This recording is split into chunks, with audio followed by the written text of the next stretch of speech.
Oh, dang it. I only slept for 3 hours, Jesse. I'm hardly a person. This podcast That started face, late though. because I was asleep. Also, I hope that What was to say? me gone. Ooh, you got some posters on your wall? Is that your place? That's your place, right? No, it says we're streaming No, Link's this Awakening. isn't my place. Yes, this is my place, Okay. Jesse. I have Mario hanging out on the couch over here. It's just his face. A long time ago, the thing that you have your boots and shoes and stuff on, I used that for my PlayStation. Ah, ghetto. I It's have like a would TV have stand. it beside the entertainment center for the TV, and underneath it, there's like the gaps, so it's not solid, so it lets air come through. I have and my cool TV off stand. The bottom of the console a bit easier. All of that stuff down there is Stargate. Wow. That's too much Stargate. Stargate, Stargate Atlantis, Battlestar Galactica, Star Trek Enterprise. Bears. Wait, that one that's Star Beats. Trek is not the That's same as Galactica. Stargate. My hair. My hair. Oh, where's the Google Doc? I should probably open it. Where's Oh, the Google Doc? Where's the Google Doc? So if I get like randomly just really quiet or weird, it's because I'm lagging because I'm getting my own internet on Friday because I finally have had enough with trying to use this internet. So I went Fair for enough. Tech Savvy and it's like $50 a month. Life is good. But I will have to suffer through it for this podcast. But next podcast, Next, Yay. what happens next to podcast? I'll have She's better internet. Getting better better Oh. interwebs. Mm-hmm. All right. Did anyone find the Google Doc? No. I found it. I found it. I need. Nice. that Can too. you We'll repost find it? it. Yeah. Can. I'm too lazy to I scroll. mean, Du findest es. Boom. let's say that someone doesn't have it. Yeah, Jesse. Who It's not doesn't have loading. it? Oh, there it is. All right. Are we ready? Mhm. Did you see what I titled the video? Lego Zelda laughed my ass off. I would play it. I would play it too. Okay, but we'll save that for another time during the podcast. Yes. Gotta get comfortable. I don't know how to do that. I'm wearing the Game Over Jesse shirt to celebrate me being back on the podcast. I'm wearing a shirt that has all of you on it. Oh, I I need to want get that one this. so bad. I need to Wait, get are we it. selling that one? Yeah. Good. Good. I want to get it. Yeah. I'm gonna buy it. Get my first Dying. paycheck in like a month. I might be able to get it. First. So I don't start for 2 paycheck. more weeks. Because I have to get a background check before they let me start. Because I'm working with children, so. I didn't hear anything you just said. What? What were we talking about? I was saying I want to buy the shirt, and I can't until I get a paycheck. And I will get a paycheck with my new job, but I can't start for 2 more Okay. weeks. And they pay every 2 weeks. So I have to wait. I'm Because like, picking up you're what you're working with laying children down. in a school, so you need a background check. And I'm like, no, that's good. That's good. That makes sense. I have nothing to hide, but I kind of don't want creeps in schools either, so. I'm excited. Alright. You guys ready? All right. Mhm. Yes. I can't believe how many Yeah. people we've got in the chat already. I Chatting know. away. Hello, Oh. everyone. Did you Oh, miss wow. me? Maybe it was good we did it later in the day then. We already have almost 60 people You guys watching. ready? Yes. Yes, let's ready ourselves. Let me center myself. Ooh, who's Biz Weasley? That's Setterwind from the Discord. Oh my goodness! I've never seen her in chat before. She must be Oh. new since I've been gone. Alright. Like I've seen her in Discord, but I haven't seen her See. as the thing. So, Words are hard. if Kayla and I both happen to just pass out, possibly even Ilya as well. Ilya was up until like 2 a.m. with us, and Kayla and I were up until like a few hours ago playing Fortnite. Yeah. So bear with us, people. I slept till noon. I'm okay. Alright, you guys ready? Because I went to mass last night, so. Yeah. Let's rumble. Everyone can hear everyone. With us, people. I slept till think noon. I'm so. okay. Am I a human? Alright, you guys ready? Because I went to mass. No. Next time.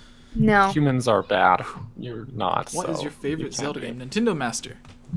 Stay until the end of the podcast. We have a special segment called the Zelda Mailbag, where we answer Zelda questions, right?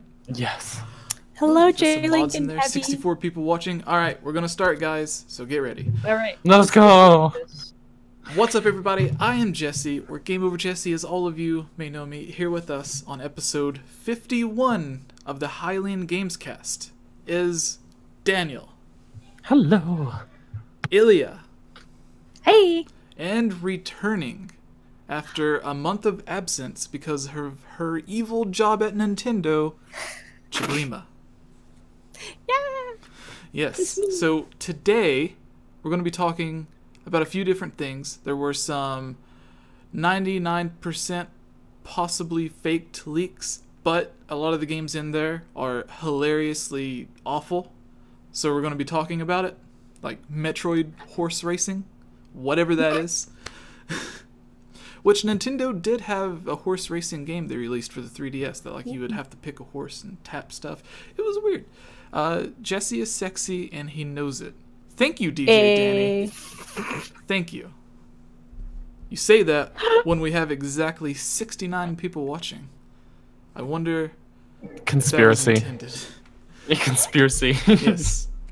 Alright, so today we're going to be talking about Lego Zelda, Metroid horse racing, and many other things as part of a leaked, quotes, leaked document from the Nintendo Online Direct thing that was delayed. And then we're going to be talking about the best and the worst of Banjo Kazooie.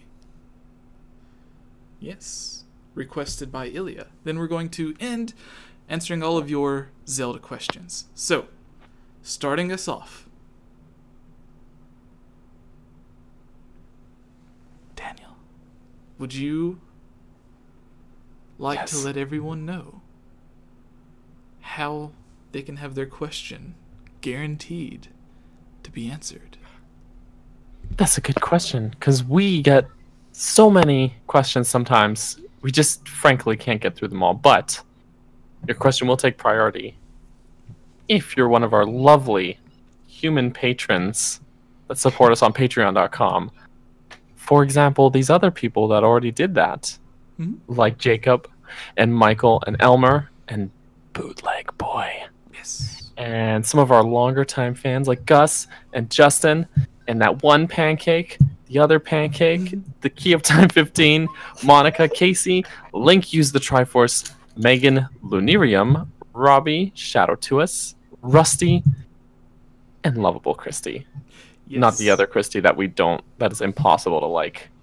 Oh. The lovable Christy. If you want to become a Patreon supporter and help us do things like this, and if you donate enough, you can get sent shirts like this, or the one that Chiblima's wearing. Yeah. So we have the Game Over Jesse shirt, and then we have the Hylian Gamescast shirts.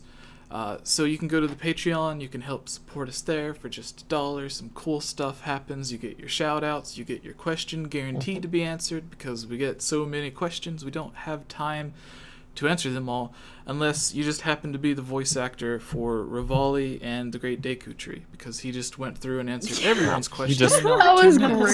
great. Lightning round. We are still planning to have on the rest of the voice actors from Breath of the Wild, including Patricia returning, the voice for Zelda. So, for those who watched it, we had Patricia, the voice for Zelda, Joe, the voice for Daruk, and Sean, the voice for Rivali and the Great Deku Tree. We're still going to be having on the voice for Mifa and Urbosa, and then later on, after her album releases, Patricia's going to return to talk about her new album. So Sorry. keep an eye up for those whenever they upload, if they do. We don't really have any dates yet, but they were busy with conventions last month, and I kind of forgot to email them back at the end of the month. But we're going to have it worked out. They're going to be on, so don't worry about that. I just wanted to give an update, and now we can start. So, guys, I think we're ready to officially begin, right? Yeah. I think so. Alright. Officially. Let me center myself. Does anyone have any calming words I can use? But Gabadoo about my mama done.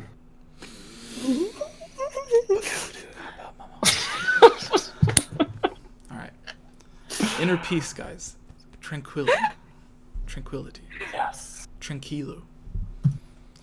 No, okay, so what's up, everybody? I am Jesse. We're Game Over Jesse. Today we have a lot of dumb, really cool, super awesome, horrible leaks for the upcoming Nintendo Direct that was rescheduled due to the earthquakes. So I've seen a lot of people complaining about that. Like, Yeah, making it's fun of baffling. Nintendo, calling them names and stuff, as if a trailer for a video game would be more important than actual victims of an earthquake or something. Yeah. Yeah. Especially since a lot of the people affected by it are probably people who are working for Nintendo. Yeah, I don't know. It just seems silly that people would be upset about it. It's like Yeah. literally, they were struck by an earthquake. Yeah, like if Give them a few days, guys. if you think like a game trailer.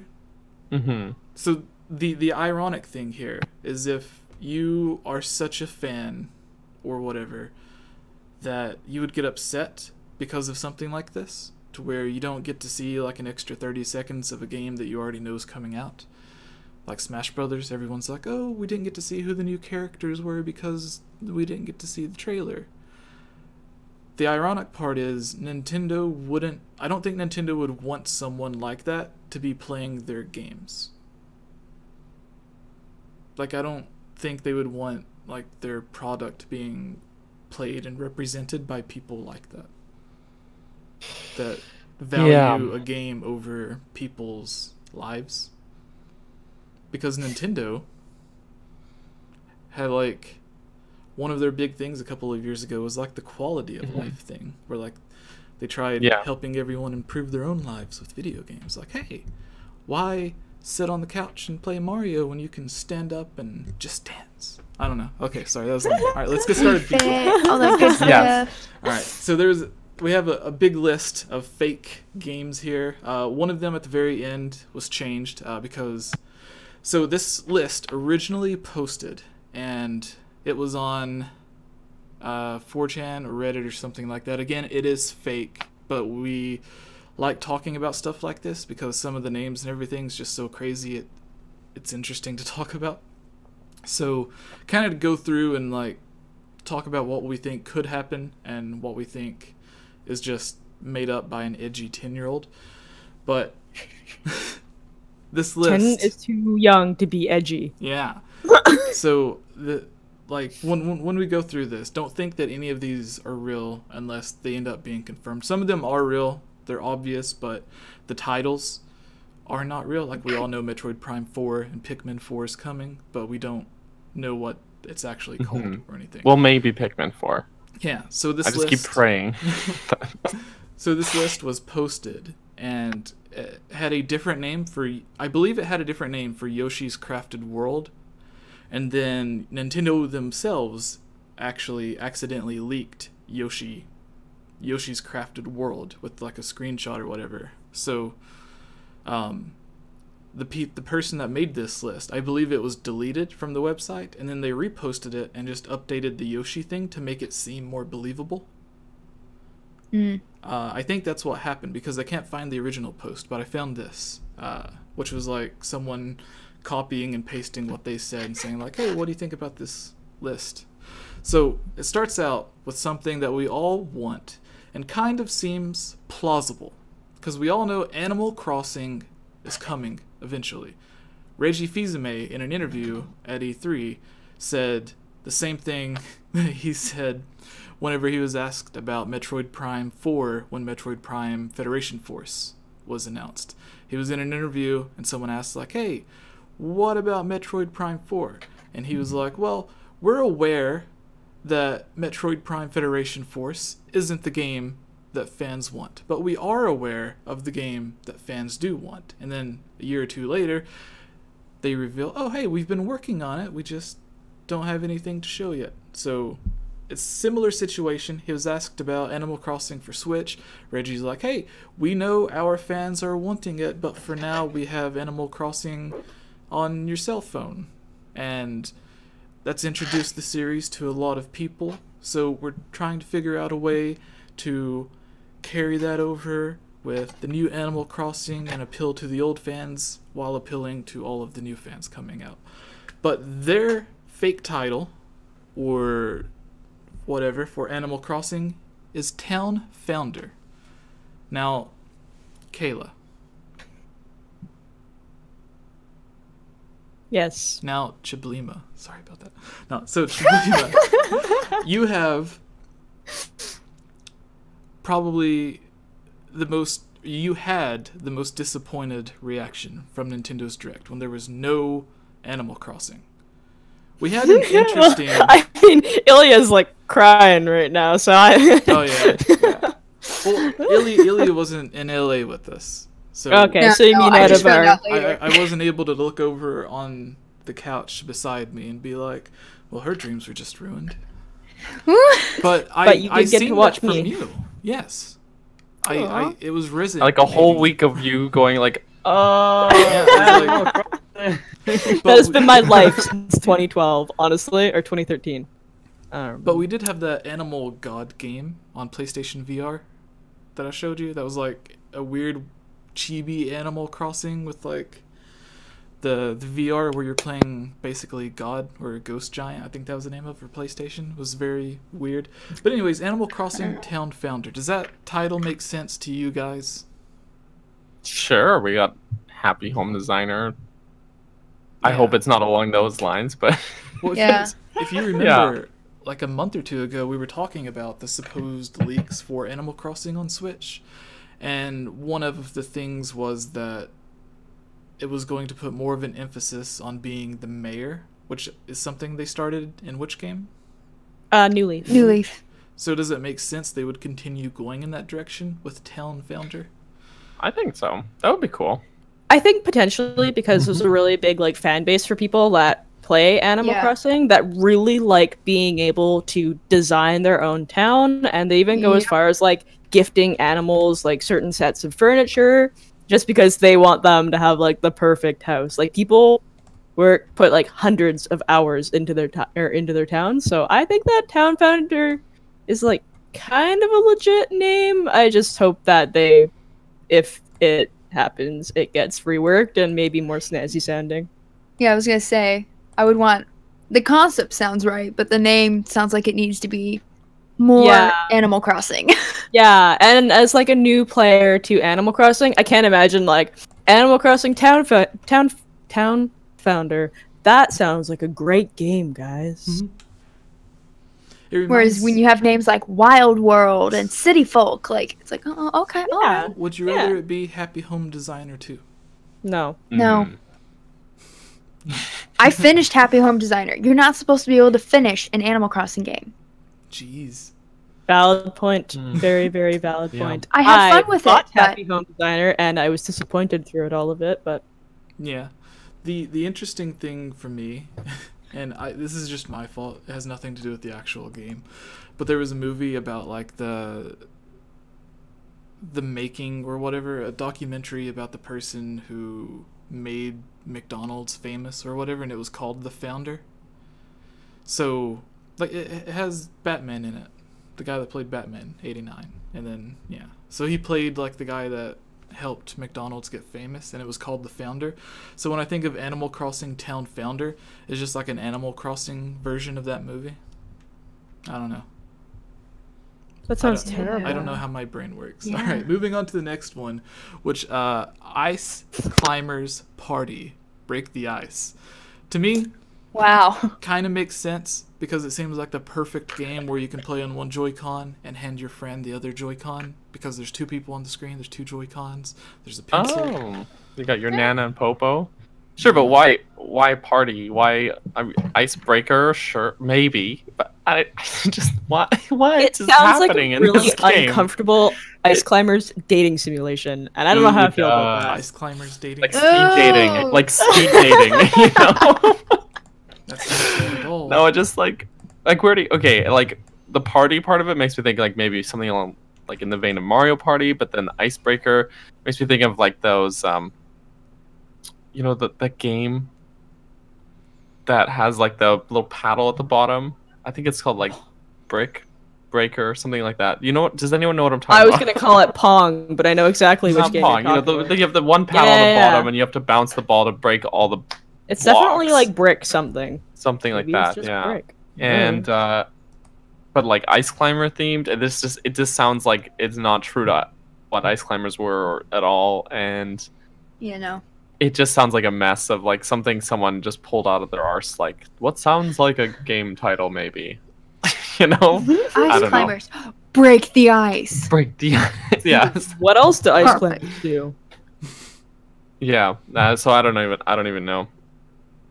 But I mean, a 2-player Ice Climber game where each person has a Joy-Con could be really fun if it were like a proper Ice Climbers game and not whatever the heck this title sounds like. So Yeah. Mhm. Do you want to take us to the next game, Daniel?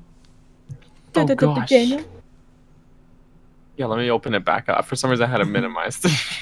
Ooh. Kirby. So when Jesse told me this one last night, I actually laughed out loud. Kirby Warriors. y'all liked Fire Emblem and Warriors and Hyrule Warriors so much. So yeah, no, this one makes no sense to me because I don't think there are enough Kirby characters, and I don't think Kirby is the right style of franchise to make a proper No. Warriors game out And of. like, who are your minions that you're attacking? Do you just have like a bunch of just little a ton of Waddle Waddle Dees. Dees? Yeah, just like a lot of Waddle Dees. If you And why would King Dedede be attacking Waddle Dees? Like, who would you have as a playable character? Maybe, okay, so you'd have Kirby, Meta Knight, King Dedede, for sure.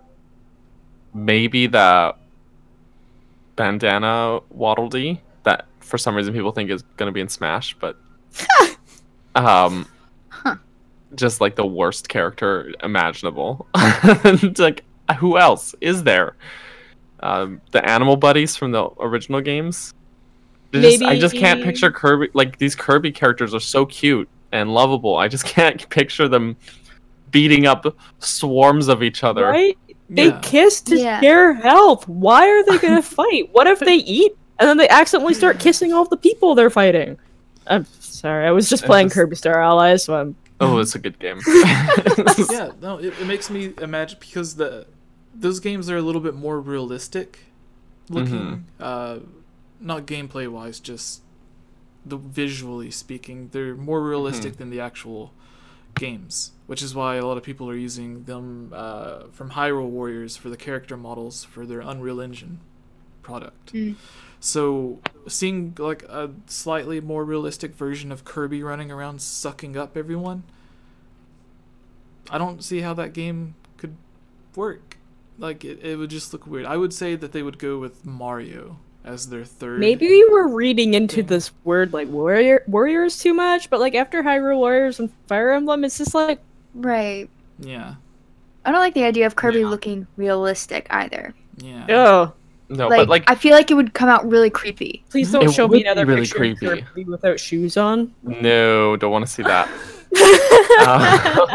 Okay, if it were not like a Dynasty Warriors game in the same vein as Hyrule Warriors, then what would it be? Because we just got Star Allies, we just got Kirby Battle Royale. Yeah. That would be the closest thing I could think of it being. Yeah. But I don't know. But like, why would they make another Kirby game this soon? That's true. Just got these games. We just got like 3 in the last like year. Yeah, 'Cause seriously. we got Planet Robo. What's it called? Robobot, Yep. Star Allies, and Battle Royale. Yeah. Yep. Yeah. So Riley Matef, I think that's how you pronounce it, in the chat says Animal Crossing Warriors. You just build your town up and then go and attack all the citizens. Well, we had this conversation on a previous podcast, but which games would we want to see as a battle royale? It was like Pikmin and Animal Crossing. Oh. Yeah. There's something wrong with us. The evil Tanuki / raccoon Nook, All right. the game master. Kayla, Oh man. would you like to take us to the next game on the list? Heck yeah, I would. So you guys have probably seen what the title of our video is, and the next one on this is Lego: The Legend of Zelda. The chat, I've been so excited for us to I just know, mention you guys, it. like, I'm Yes. pretty sure all of you guys tuned in just to hear us talk Just about to- this. Yeah. But Yep. as far as I'm concerned, this is probably a rumor because, like, Yeah. Lego has, like, Zelda Lego, like, ideas, but none of them really got approved, so I don't think they would actually make a game of it. But if they did, I would play it because I am a fan of the Lego games. Like, Lego Harry Potter, heck yeah. Lego Star Wars, double heck yeah. Marvel Lego. Lego games are good. They're so Yeah. fun. But the thing is, I'd like, play what the heck story out of would it. they follow, right? Because there's too much Zelda. Like Star Wars, Lego, you got like they just make the movies over, except Lego. Whoa, Harry have you Potter. ever played a Lego game? Yeah. Okay. They go over, like, they base it on the movies. Because there are so many things that happen. It's like, I don't remember this happening in The Force Awakens. No, they loosely they follow the general story with their own sort of flavor. But Yeah. Gibbs, don't. You're going to make me Yeah. embarrassed. oh, Gibbs says, "Kayla, the love of my life." And then LMFAO. this- JK. This chat is killing me. Just So the developers of the Lego games mhm. is TT Fusion and Traveler's Tales are the two main Lego people. Mm. And the last games that they worked on was Lego Star Wars: The Force Awakens, Lego Marvel's Avengers, Lego Ninjago the movie, the game. That's weird. The movie, the game. And they have one set for 2018 called Lego The Incredibles. That's TT Game, or TT Fusion. The other big Lego developer is Traveler's Tales, and their newest games was Lego DC Supervillains, which was released also this year. So their two main people have already released games for this year. Mm-hmm. So I think that adds more credibility towards if there was a game, then they would have had to have just began development. It wouldn't be ready to leak on the eShop like this suggests. Yeah. Yeah. So It'd be fun though. yeah, it would be fun. Sure. Especially I would try because it. they always do multiplayer in really cool ways in the Lego games. Yeah. So seeing that with like the Legend of Zelda would be really cool, and it is something a lot of people want. Mhm. Like there's petitions and stuff for Lego Zelda sets, and with Nintendo being more lenient than ever with their property, like they only let Capcom or Square Enix use their games, Mm-hmm. but now it seems like they're letting almost anyone who is able to make a quality game. Like we've seen Capcom do Minish Cap and Four Swords. We've seen Square Enix do Super Mario RPG. But lately, like Grezzo's been remaking. Like they trusted Grezzo, which was a company that didn't really do anything big before they had the chance to work with Nintendo, and they made.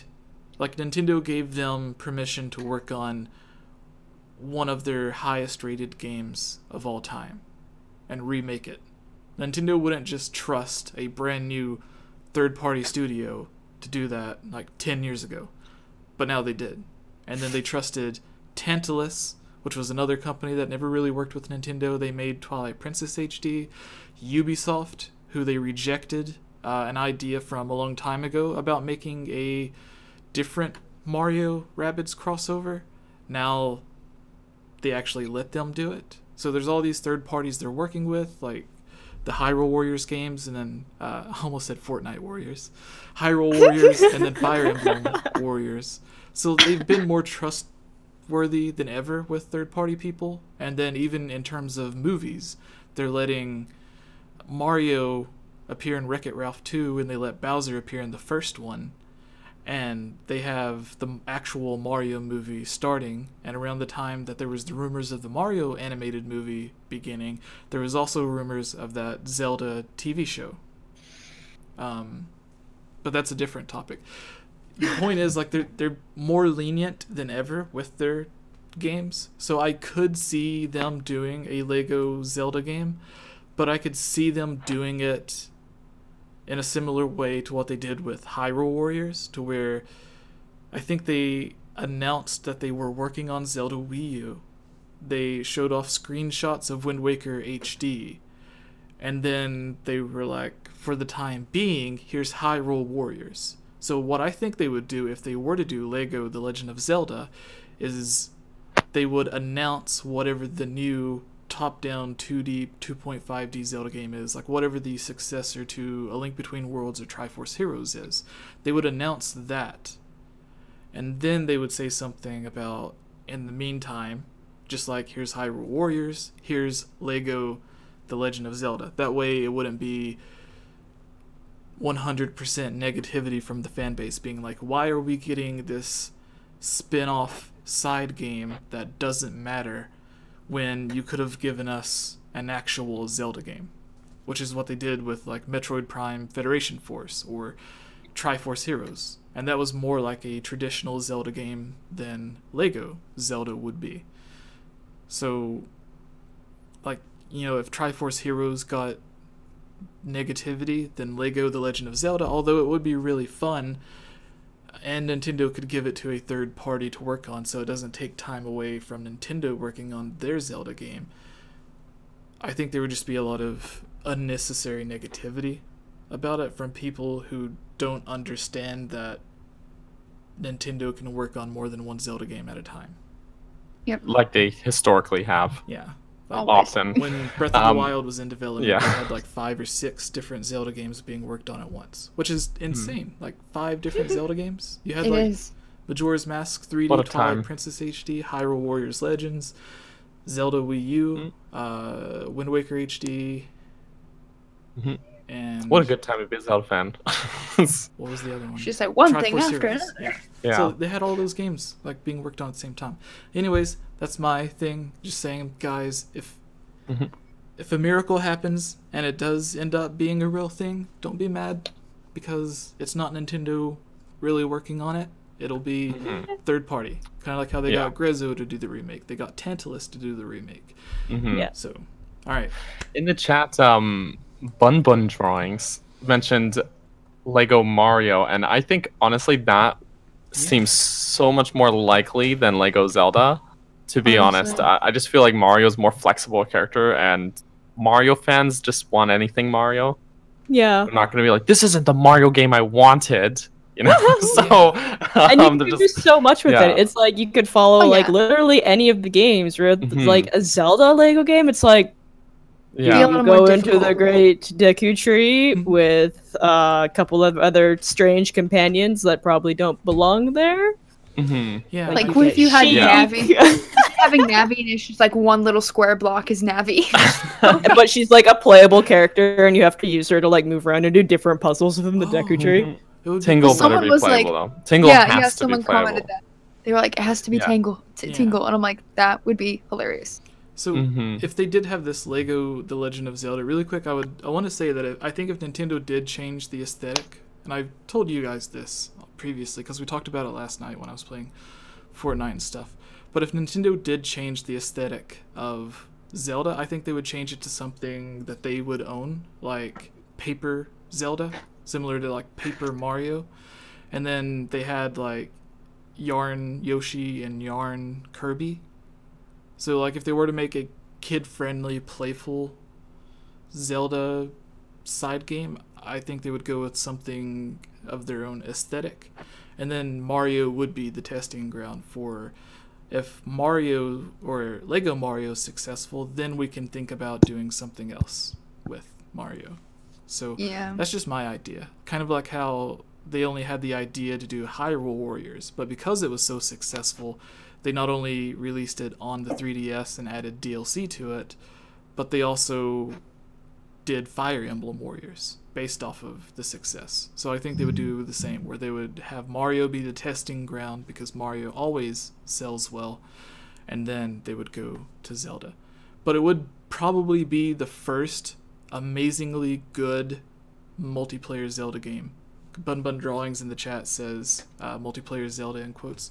So that's what I would think, because Lego always has really good multiplayer. So I think it would be the first time people would play a multiplayer Zelda game, and 90% of them would be like, this was fun.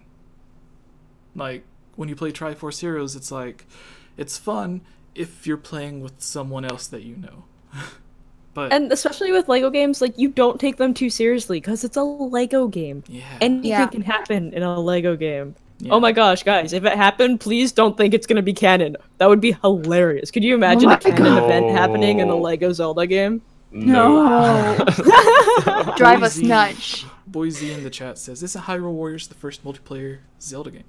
It is Well, not. there's 4 swords, though. Yeah, it's like 4 Swords, 4 Swords Adventures, Triforce Heroes, Wind Waker? No. Kinda. No, Wind Waker, kinda, if you use the The Tingle Tingle Tuner. Tuner. Yeah. That's how I annoyed my brother, because The I couldn't Tingle play. Tuner. Yeah. What was the one that had Tetris treasure trackers on it as the minigame? Maybe it was FSA, Yeah. but I don't remember if it was. Yeah. That was the first Zelda game that they actually gave voice acting to as well.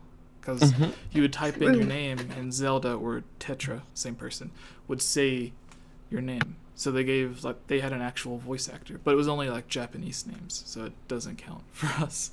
But it was really, really cool, I thought. But before we get off of this, I would like to say one thing, and then you guys can take us away.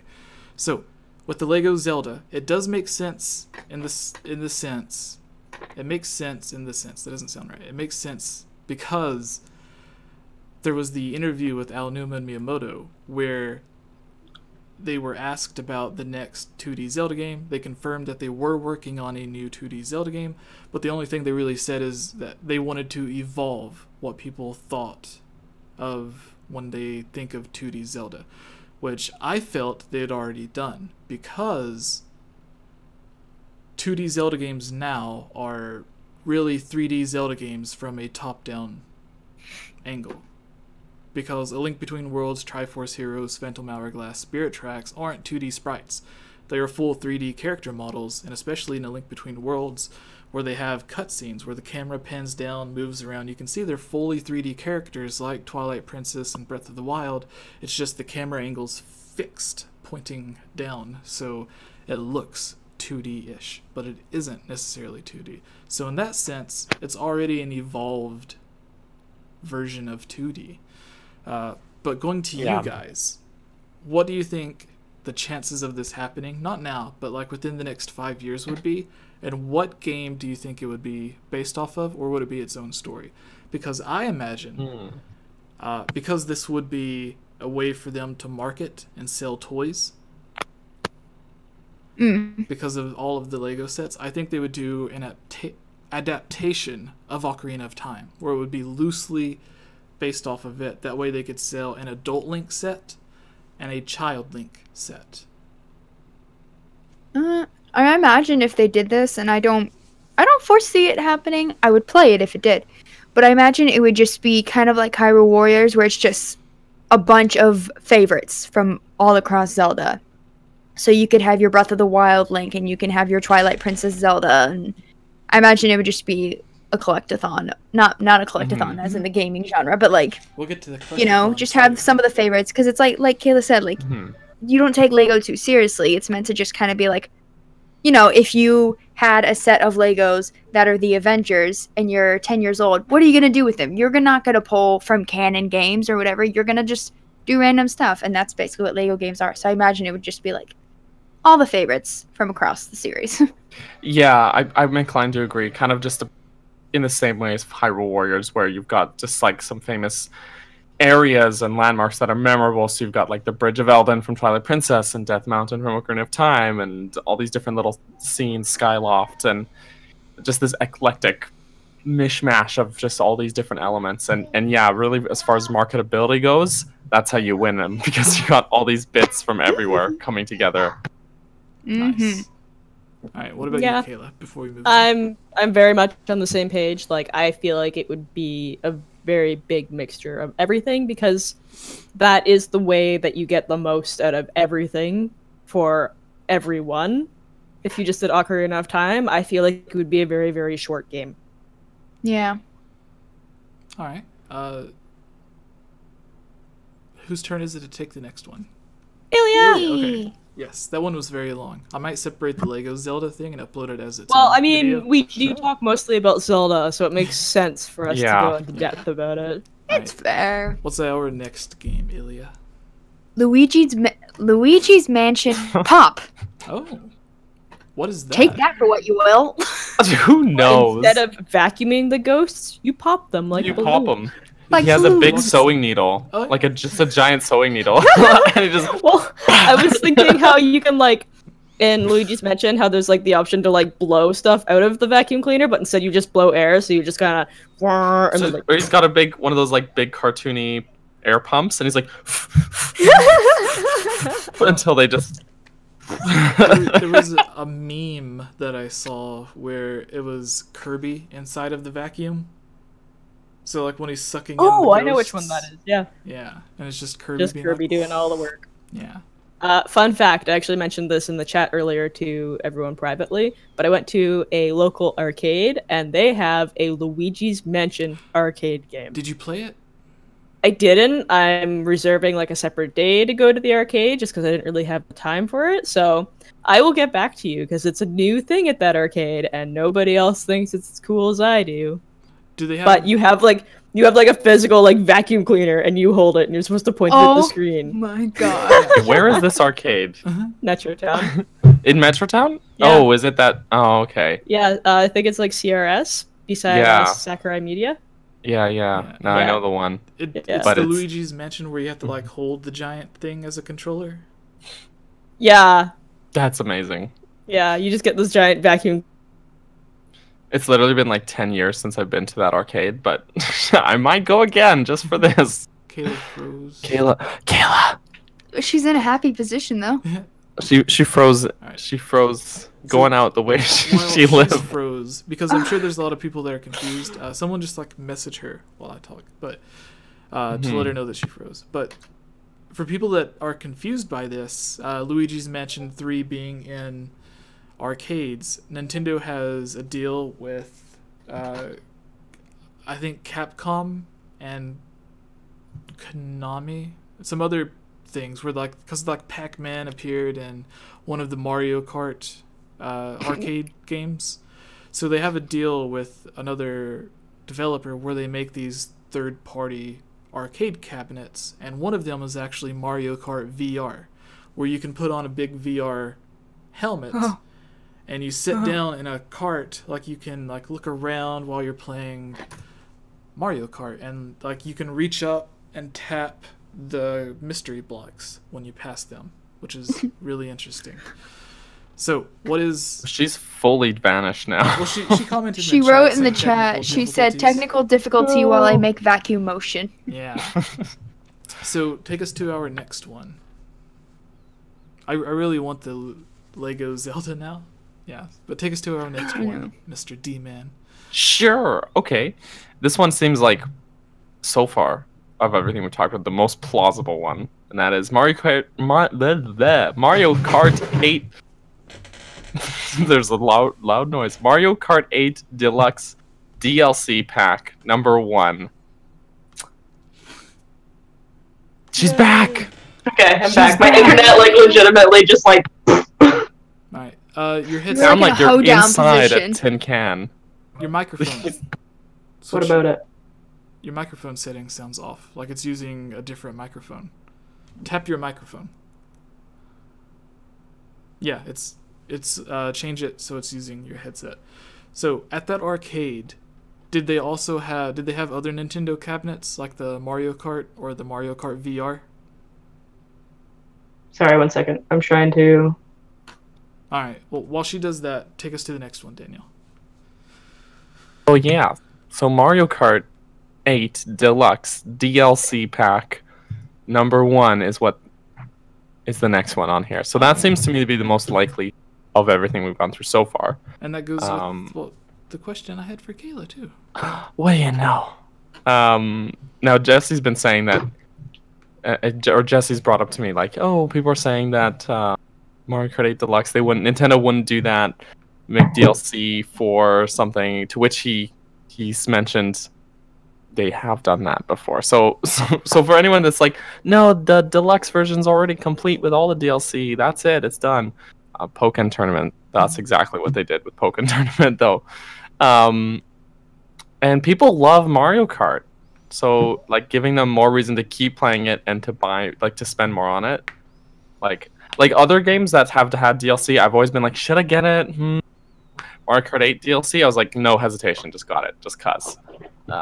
So I don't know what they would put in there. Maybe more Breath of the Wild stuff or new tracks, but more crossovers maybe because they've done it with Animal Crossing and now Zelda. So maybe just extending it to other franchises.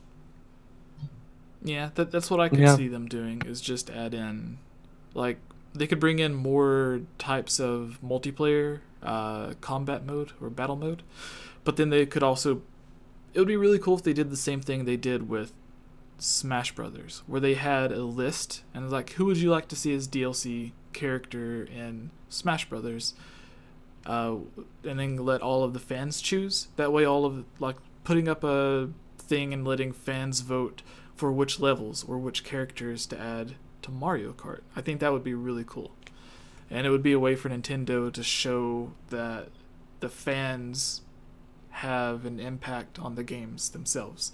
So if someone loved a really obscure track from the Game Boy Advance version of Mario Kart that wasn't on any of the others, then they have a chance to vote for that. And I think the best thing they could do, they wouldn't even need to add any extra levels, is add in a double dash mode. I think that would be really cool. Yeah. Game changer. Double dash. Yeah. But what you were mentioning with the Pokken Tournament, in case people don't know, Pokken Tournament released on Wii U, and then DLC released. But then, once they brought it to the Switch, they had the Deluxe Edition, but then they also released DLC for just the Deluxe Edition. So yeah. But Kayla, your microphone fixed. I think so. Does it sound better? Tap it. I did, and it was like, oh, I'm working now. All right. Well, what I was asking is, did they have other Nintendo arcade cabinets at that place? Do you remember? Like Mario Kart? Is that better? I just want to make sure my micro. Yeah, okay, that's sweet. good. Sweet. Okay. No, actually, I didn't see any other like Nintendo related things. It was just Luigi's Mansion. But I also mentioned they had like this weird machine. I don't remember what game it was. It was like one of those like super like random like kind of gambling type, and they had like a Donkey Kong like stuffy in there, which is cool. And then they had Mario hanging by his neck from a string, and he was also a prize.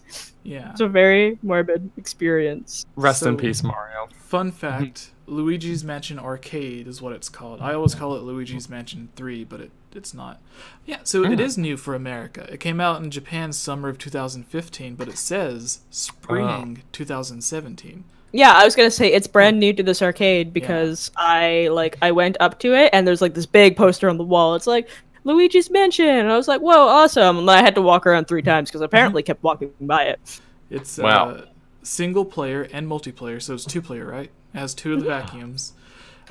Luigi is a playable character. Supporting character is Professor Elvin Gad or Egad. Enemies, ghosts, Polterpop, King Boo, people from that we know from the series. It has 3 mansions. Bosses are the Brain, Pinky and the Brain, the 3 sisters, and King Boo. Differences from Luigi's Mansion Dark Moon.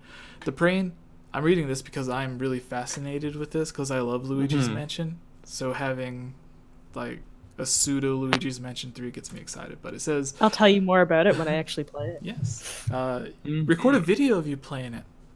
People, could.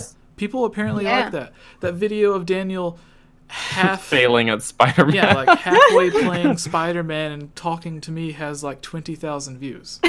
And the video is literally just Daniel playing Spider-Man. Is the name. Yeah, and it's not even like captured footage. It's off screen, and but it's not even Yeah. Spider-Man PS4 review, Spider-Man PS4 thoughts. It's just Daniel like Just playing Daniel. the game. like me being like, I failed. that was the thing Yeah. though. Like I didn't want the footage to go to waste.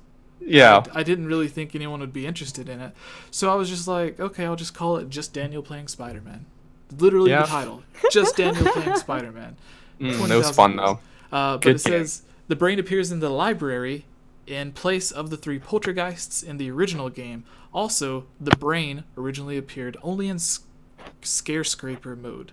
The 3 sisters appear in the old Clockworks instead of the haunted towers due to the latter not being in the game. Some rooms in this game are rearranged or removed to fit the game and its style of gameplay. Normal greenies have 3 HP instead of 10. So, I think this just an arcade port of Dark Moon, apparently. Yeah. And it was developed by Capcom, which is interesting. I knew it was either Capcom or Konami, but I wasn't really sure. Because Konami is famous for their cabinets, their pachinko machines. Is that what you're talking Yeah. about? The money machine? With Donkey Kong? Yeah, Pachinko I think that's because they have so many different ones in there. I just didn't really like. It was like, oh look, Mario's hanging by his neck. Yeah. And then Poor Mario. Mario Kart my Arcade goodness. GPDX. My neighbors are listening to music so loud. It's, as a side note. The Mario Kart arcade machine is called Mario Kart GPDX. I don't know what GP means. I don't know what DX means. But it is... I think it's the one that has the VR, and it released in America in 2014 and Japan in 2013, and it was made by Namco Bandai. So, I wonder why Nintendo aren't making their own arcade machines. That's interesting. Right? I don't know. The only They other don't wanna- notable thing that I saw there was like a Sonic Racing, which is probably one of the ones that I always play the most because you get the most tickets from it. Yeah, we got we played that at E3, the new one. Yay. Did they have? Yeah, they had the chair that you could sit in, like you're in an actual Sonic cart. I think. Am I imagining? That things? was just a photo thing. You actually we Oh. played the controller. Okay. Yeah, it was for the photo op. All right, so Kayla, would you like to take to the next thing on the list? First, YJM Gaming mentioned in the chat Captain Falcon in relation to Mario Kart. Oh yeah, yeah. Ooh. I just I want to say mean- that if they added another, did another crossover franchise into Mario Kart 8, yes, please let it be Captain Falcon. We have his level. Give us Captain Falcon. Yeah, he has a level in the game. He has a racetrack. He's not in it. He needs his own game. He's been in more Smash games than F-Zero games. I mean, please bring F-Zero back or combine it with Mario Kart. I'm okay with that as a consolation. Thank you. So, just wanted to bring that up. But yes, Kayla, proceed. Alright. So, on to our next rumored game. We have Mario, Sonic, and Pac-Man at the 2020 Tokyo Olympic Games. All about that Pac-Man. It's really like beyond fun- me why Pac-Man is in there, but Yeah. everything else was believable until then. So Right. Yeah, the Mario and Sonic part is very believable. Mario and Pac-Man, Sonic, why is he Olympics. there? Yeah, okay. Pac-Man? Get out of here. So, Yeah. Tubes, who is the most famous person to ever cosplay as Mario?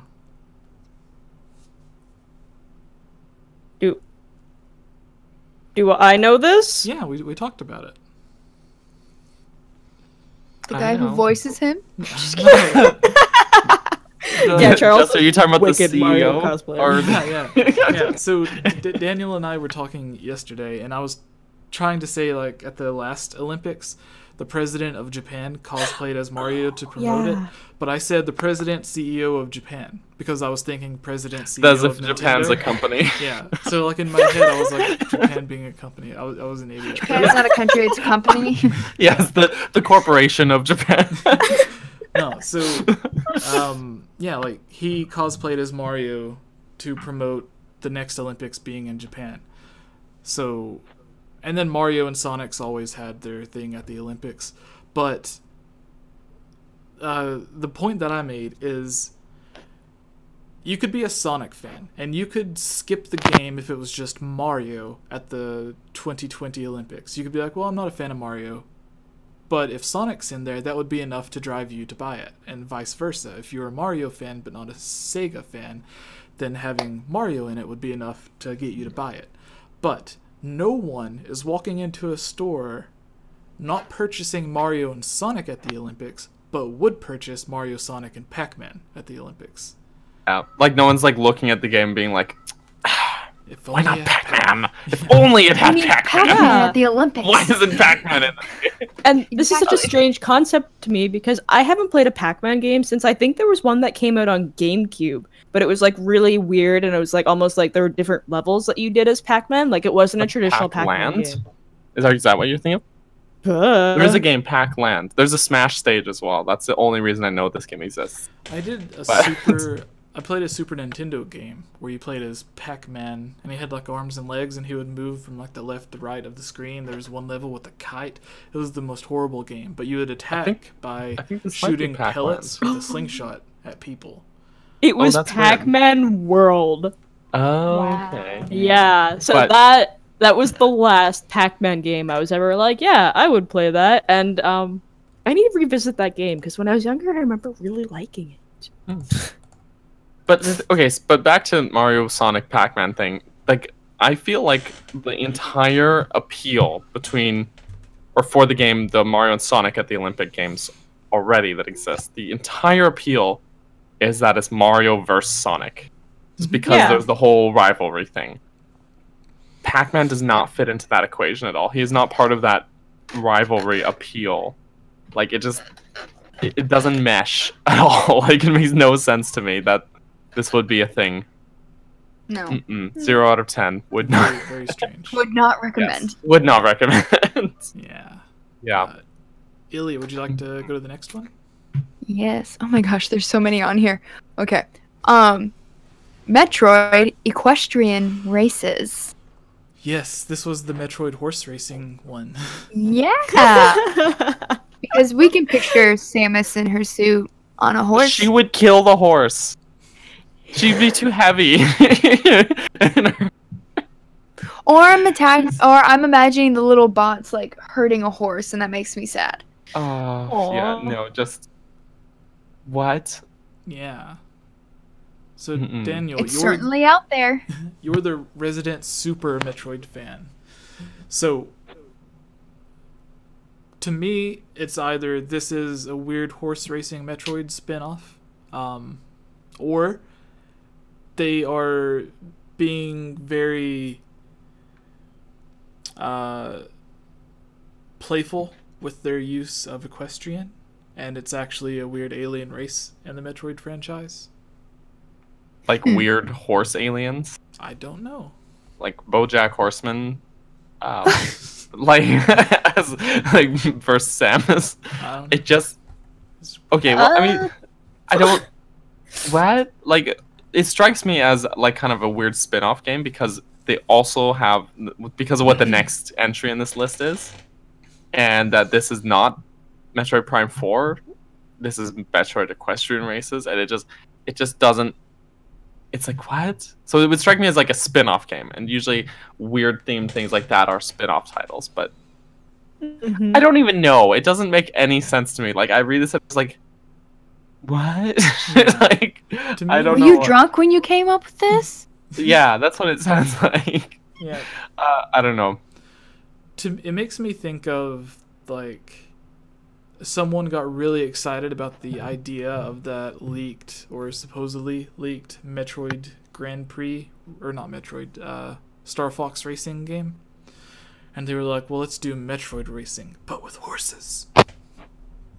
I don't know. It's Well, I don't Leave see the horses alone. I don't see how that could be on. too many died in Breath of the Wild.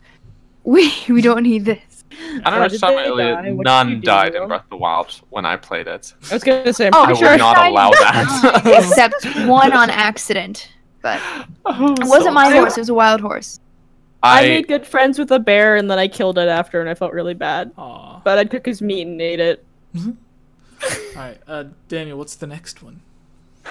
The next one is Metroid Prime 4 Alteration. It sounds like someone was just taking like a buzzword that made it kind of sound kind of edgy.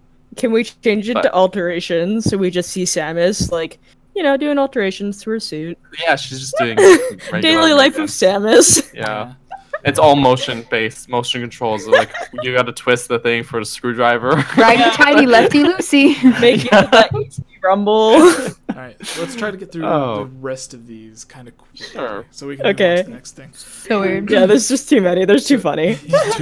Too many memes. Like And, we're halfway through it, but like some of these are just so funny. You have to talk about them and be like, what was this guy Right. thinking? Like if he's trying to make a realistic list, come on, try hard. I know, Yeah. there's like maybe like one more that I just think is hilarious and I can't wait to get to. And I think I know. I think you guys know which one I'm talking about. Yeah. So the next one is New Super Mario Bros. Collection, which there are rumors that there is a New Super Mario Bros. New Super Mario Bros. U and New Super Mario Bros. Or New Super Luigi Bros. Whatever it's called, the Luigi DLC that released. But then they also released a standalone disc for it. But it was also DLC for the original. So they could do like a deluxe where they include both of them together. But I think the original Mario is like $20 on the Wii U. So the only way I could see them releasing, because of the Nintendo classics like Wind Waker HD, but the only way I could see them doing this and releasing the game is if, well, releasing the game for $60 at least, is if they added in online co-op or online multiplayer. That way you're not stuck to just playing couch co-op. Otherwise, someone would be like, this game's $20 on the last console. Why is it $60 here? That doesn't make sense. Because even with that's like, the thing, yeah. yeah, like even with on the Wii U, Wind Waker HD and Twilight Princess HD were like $50. Like they were $10 cheaper than the actual $60 games. So unless they add something special to make this stand out, I don't see it getting a full $60 price tag. And I think that something special would be online multiplayer, because it would be the first time that they're adding that. And if they're even going back to their old NES games and adding multiplayer to these games that never even had it to begin with, then it should be pretty simple for them to add online multiplayer to New Super Mario Bros. To help push their online service. So that's the only way I could see them doing this, unless it's more of a super collection. Then I could see them selling it for the full price tag of $60. And by that, I mean putting a bunch of the different games together like they did with the Super Mario All-Stars on the Super Nintendo. And there was even a cart that had Super Mario All-Stars plus Super Mario World. So it had like all of the NES games, even the unreleased in America, and then they released a 25th anniversary Mario collection that had all of those for the Wii. So if they did another big collection that had all of the new Super Marios, that would be interesting. So it'd have like the Wii, There's 4 then? Is that? the DS, the 3DS, the Yes. Wii, the Wii U. I think there's 2 of them on the DS. I might be wrong, but I think there was 2 on the DS. Well, there was one I that, need to do like, the old Mario would fact. turn into a giant and he could get all the golden coins and Yeah. stuff. I think that was the DS one, but But that's the only I'm gonna try to Google it. Yeah, but that's the only way that I could see Nintendo realistically doing a $60 version of this, is if it was like either no multiplayer, but we have the entire collection of new Super Mario Bros. Or it is multiplayer and it's just new Super Mario Bros. And new Luigi Bros. So there was New Super Mario Bros. On the DS, New Super Mario Bros. Wii on, you'll never guess which console, the Wii. New Super Mario Bros. 2 on the 3DS. That's what I was thinking of. And then New Super Mario Bros. U on the Wii U. And then New Super Luigi Bros. U as that DLC pack. And then Super Mario 3D Land and 3D World, I guess, would be maybe possibly added to that. That would be kind of cool. But I could see them doing just the 4. Yeah. That had new in it. I would actually like to see them do the new Super Mario Bros. Collection. And then, like you said, with the 3D World, 3D Land, see that being a collection on itself. That would be cool. I really liked 3D World, so I would be game for that. People would really overlook that game, but it's very fun. So 3D World, despite playing it with my horrible ex, was one of the funnest games that I ever played. Like, the amount of silliness and fun in it was amazing. Well, I played it together. My son and we played it together, and he loved the heck out of that game. So maybe I'm biased there, just because we had a lot of fun with that. But then it's really, I think that was the game that cemented in my head that, okay, this child is actually good at video games, because he accidentally deleted our save file, and I was choked. And so I was like, okay, well, you know what? I'll just play through it again, because I had like gone through it like methodically and like had to get top of the flagpole, all the stamps, all the stars, like everything on every level. Oh no! And he saw how choked I was, and so I started just playing through it again, trying to 100% complete it again. And then like I go to work for a couple days, whatever, and I come back home, and he's like, "Oh, I've been playing it, trying to unlock the levels again for you." And I looked, and he's like halfway through the game suddenly, and I'm like, "Whoa, okay, he's actually getting through it." And he ended up beating the game on his own. And I was like, okay, nice. This is an interesting turn of events. So, yeah, that was, yes. But I'm probably a little bit biased and nostalgia blinded by playing with my kids so much. But I really love that game. I'd loved if they re-released on Switch, because I don't think it sold all that well. Like, for a Wii U game, I think it did. But if for games in general, I don't think it sold that well. So if you'll share it with more people if they re-released it on Switch or something. Because it's a fun game. It's good. Yeah, it's good. Sorry, tangent there. No, it's fine. Tangent about your child. What does everyone else think this new Super Mario Bros. Would be? Would it be like a big collection, or would it just be the 2 games? Would it have the multiplayer? I feel like it's just gonna be the 2 games, because like that's what we've really heard about. And it seems the most logical, because I feel like they wouldn't throw that many like Mario-based titles at us at once in a direct. Oh, sorry, Super Mario World Wii U or whatever it was called, the one on Wii U. New Super Mario Bros. U. Yeah. Okay. Yeah, so that one. Nintendo's not good at naming games. Yeah, Alright, what about you, Ilya? I'd say the same as what y'all are saying, mainly with Kayla, what she's saying. No online. That's probably what I would go with. I mean, I guess maybe, but I don't know. I feel like that's going to come in a separate package, because we already kind of know that like NES games are going to happen. So This realistically, next one... sorry. Oh, I'm sorry. I was thinking realistically, I think it would be the 4, like the DS, New Super Mario Bros. 2 on 3DS, and the Wii and Wii U ones. And I feel like they would really try and market it as like a Joy-Con game. That's how I feel like they'll do. Like, okay, it's couch co-op, 1 Joy-Con each. Kind of. There seems to be like a section of Switch games that they market as like Joy-Con games, and then other games that they market as like, you need a Pro controller for this one. And just given that it's 2D Mario, that just seems to like really fit right in the Joy-Con game market. So. Yes. Before we move to the next one, I was going to do that, but it just reminded me of... Oh, yes. We just had the Donkey Kong Country Tropical Freeze port. Yes. Which was, one of the Mario family 2D platformers. And then we have Yoshi coming out soon, which is another Mario family 2D platformer. They're all different in their own ways, but it's essentially like a Mario-based IP, Donkey Kong or Yoshi, in a 2D platformer. So for them to, like, within 1 year release 3 different Mario-based platformers would be really odd. But because if Donkey Kong's there and Yoshi's there, Mario would absolutely like devour the others. Because I think most people would go in and be like, oh, I'll buy Mario. But without a Mario 2D platformer, then I could see them getting like Yoshi or Donkey Kong. So if this did come, I could see it coming like, I could see it being announced, but then actually releasing like during the summer or something, not this year. But anyways, the next one I wanted to talk about as well, Nintendo World.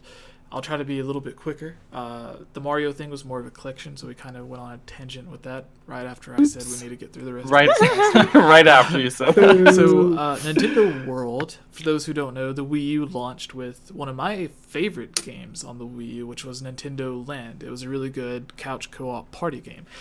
The one thing that I thought while playing that is, this is fun, but it would be a lot better if it had online multiplayer, because you can't always have 5 or 6 people with you playing the game, which is what most of them relied on, was like one person playing with the gamepad and the other people playing with a normal controller. Yeah. And who has that many like Wiimotes as well kicking around? Like, you might have 1 or 2. Yeah, but, like, I have a total to have like of 2. 4 Wiimotes and the gamepad like all playing together. Yeah. So in my head, I was like, they should have added in online multiplayer. But then I thought, because they had Miiverse and everything was like a huge deal, they were trying to push it and trying to say like they've updated their online service and they want to go more towards that, which is what they're finally doing. But at the time, I was like, Nintendo Land, maybe they didn't include multiplayer, because if they make a sequel to this, an easy way to make it seem like a successor is by adding multiplayer. That way it doesn't feel like the exact same game. You could clearly see the 2 distinct variations between the 2. But anyways, Nintendo World, the name also goes with their theme park they're coming out with at Universal, I think. Nintendo World, or Super Nintendo World, whatever they're calling it. So it kind of goes with that. And then they also have Donkey Kong Country on the Super Nintendo, and then on the Game Boy it had Donkey Kong Land, and then on the 3DS they had Super Mario 3D Land, and then on the Wii U it was Super Mario 3D World. So anytime they have like a smaller game and a larger game, the smaller game usually gets Land in the title, and then the bigger game gets World in the title.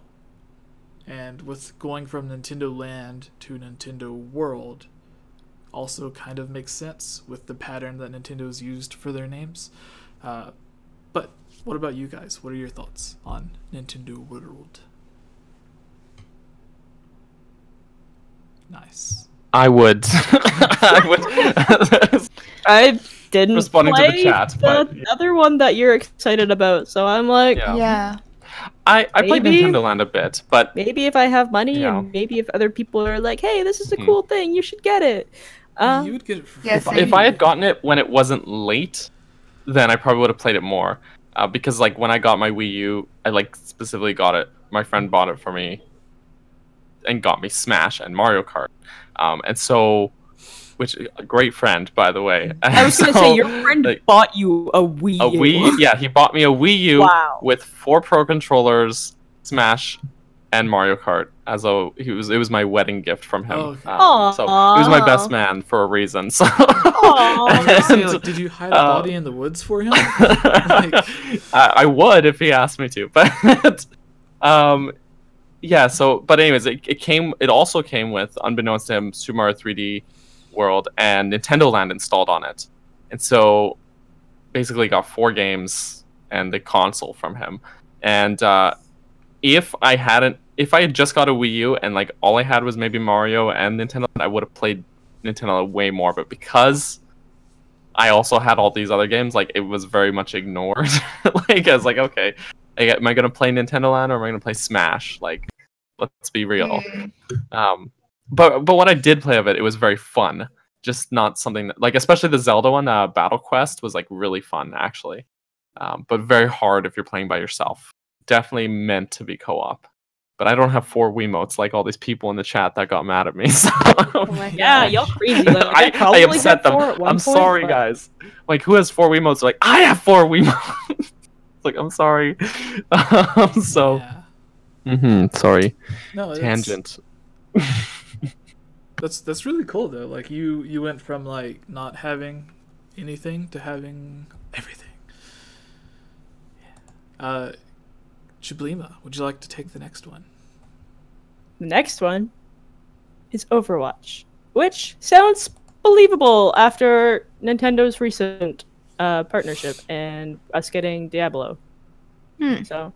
And because the guy gave us kind of a non-answer. We talked about this on a previous episode. Yeah. But where they were like, is Overwatch coming? And he's like, he basically gave like a non-answer, which usually if they're not doing something, they'll say no. But if they are and they can't say yet, they'll be like, oh, I can't, whatever, let's move on. Like, you know, maybe. So maybe, I don't know. I have nothing to announce yet. That's the classic Nintendo. I have nothing to announce.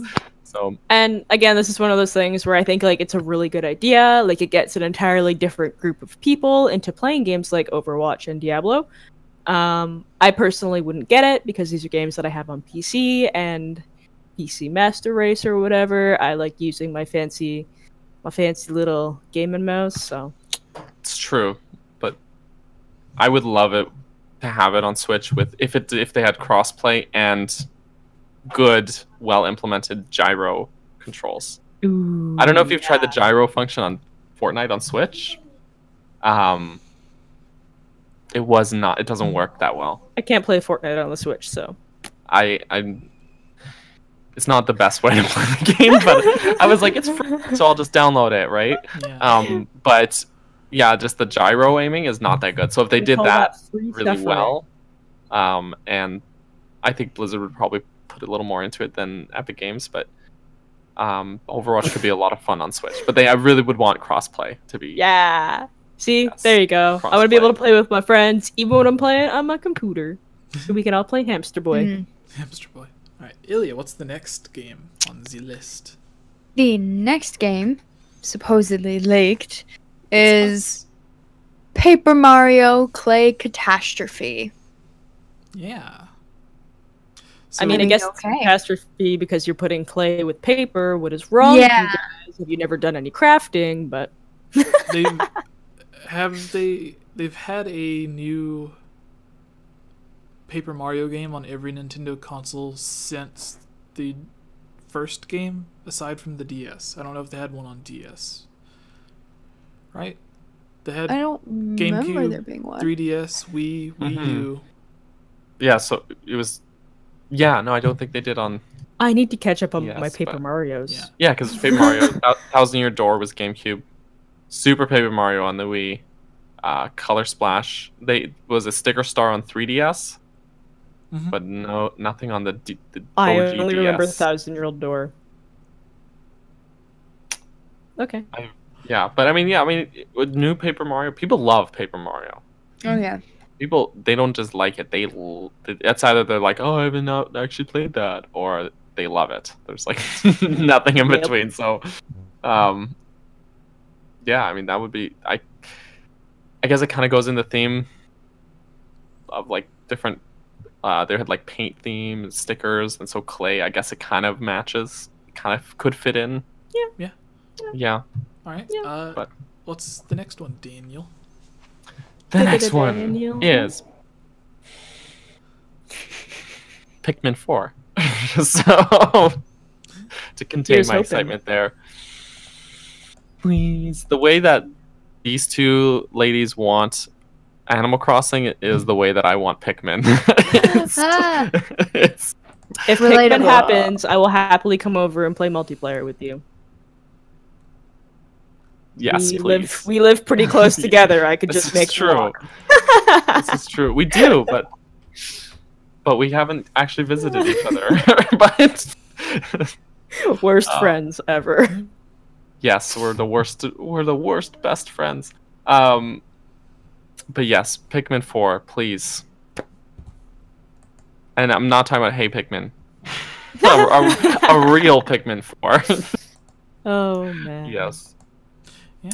All right. There was the interview a long time ago. Miyamoto confirmed they were working on Super Mario Galaxy 3 and Pikmin 4. Obviously, Super Mario Galaxy likely turned into Super Mario Odyssey. And then Pikmin 4 could have been just Pikmin 4, or it could have been the 3DS Pikmin. Who knows? They wouldn't do that to us. What's the next one? Me? Shalima. Yes, Me. Tubes. Good old Tubes. The next one is PUBG, or Player Unknown Battleground Switch. I feel like it wouldn't happen. Daniel, what are you laughing about over there? Are you okay? Yeah, I'm good. I just don't think it's plausible. We have Fortnite on the Switch, and like, no offense to anyone that plays PUBG, but like, Fortnite has been doing amazing for a free-to-play game. They had free food at their E3 booth, and then at their PAX West convention for Fortnite, they were giving out burgers. Like, Fortnite is doing well.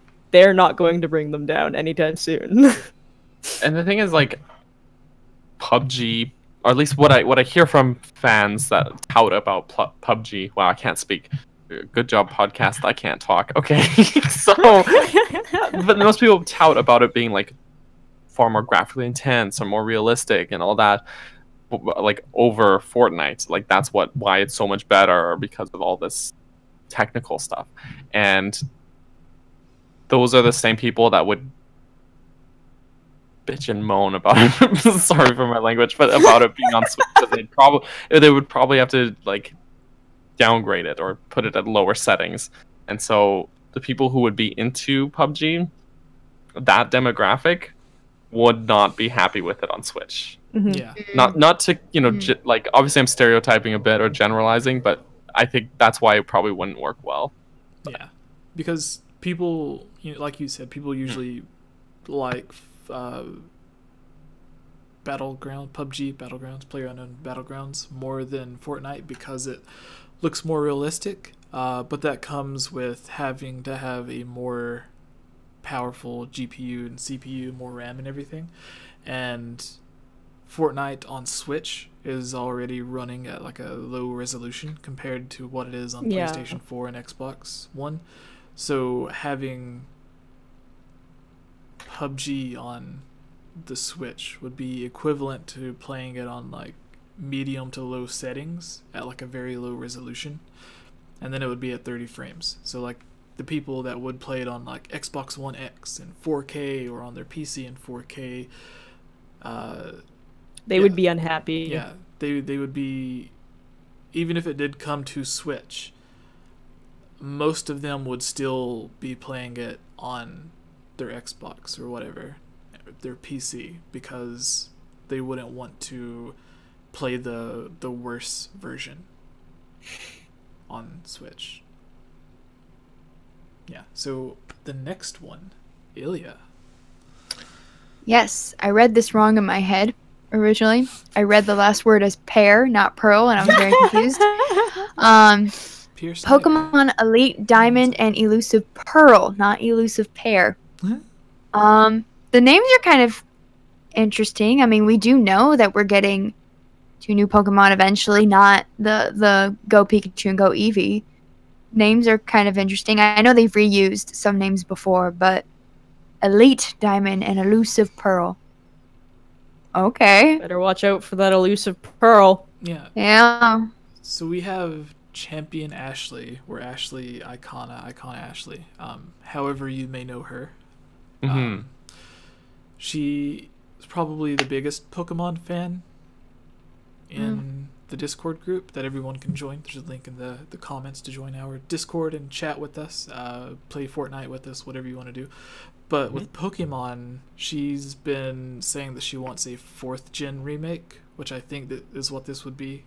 Because the remakes, they always add something to the title, like Soul Silver, Heart Gold, Fire Red, Leaf Green, and then with this, Elite Diamond and Elusive Pearl. So this would be a 4th gen remake, and it would make sense, because traditionally they are known to remake remakes. Pokemon Let's Go Eevee, Let's Go Pikachu is a remake of a remake of a port of a remake.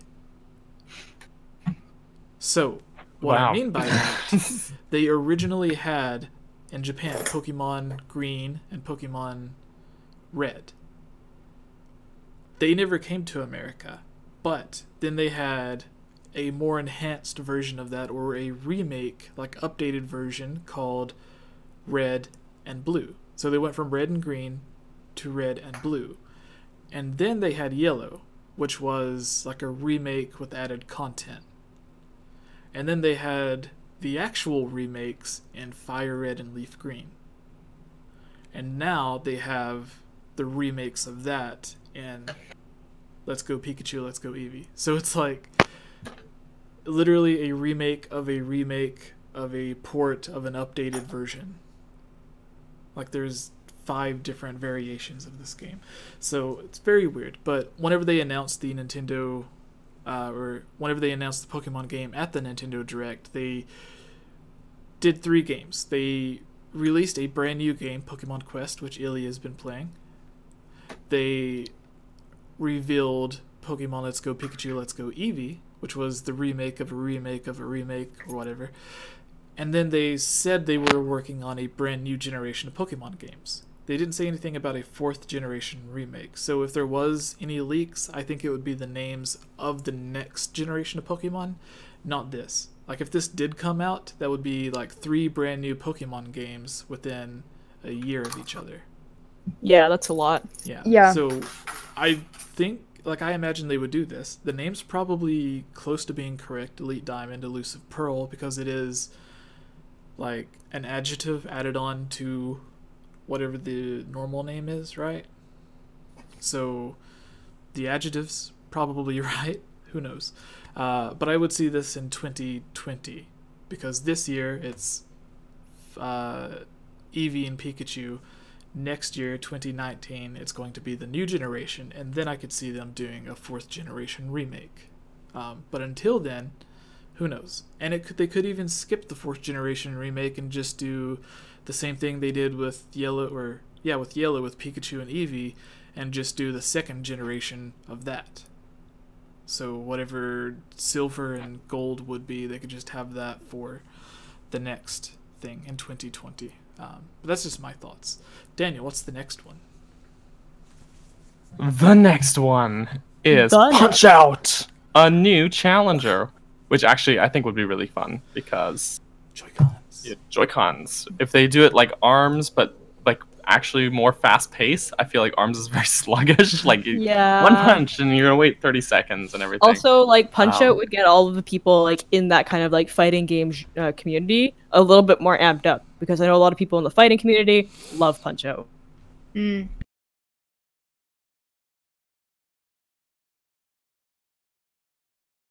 You good, Daniel? Did everybody? Oh yeah. Just everyone. There's just all sound. I don't think anyone has. I know that was say weird. about Punch okay. Out. Yeah. Yes, Yeah. it's good. I'd So- like to see it.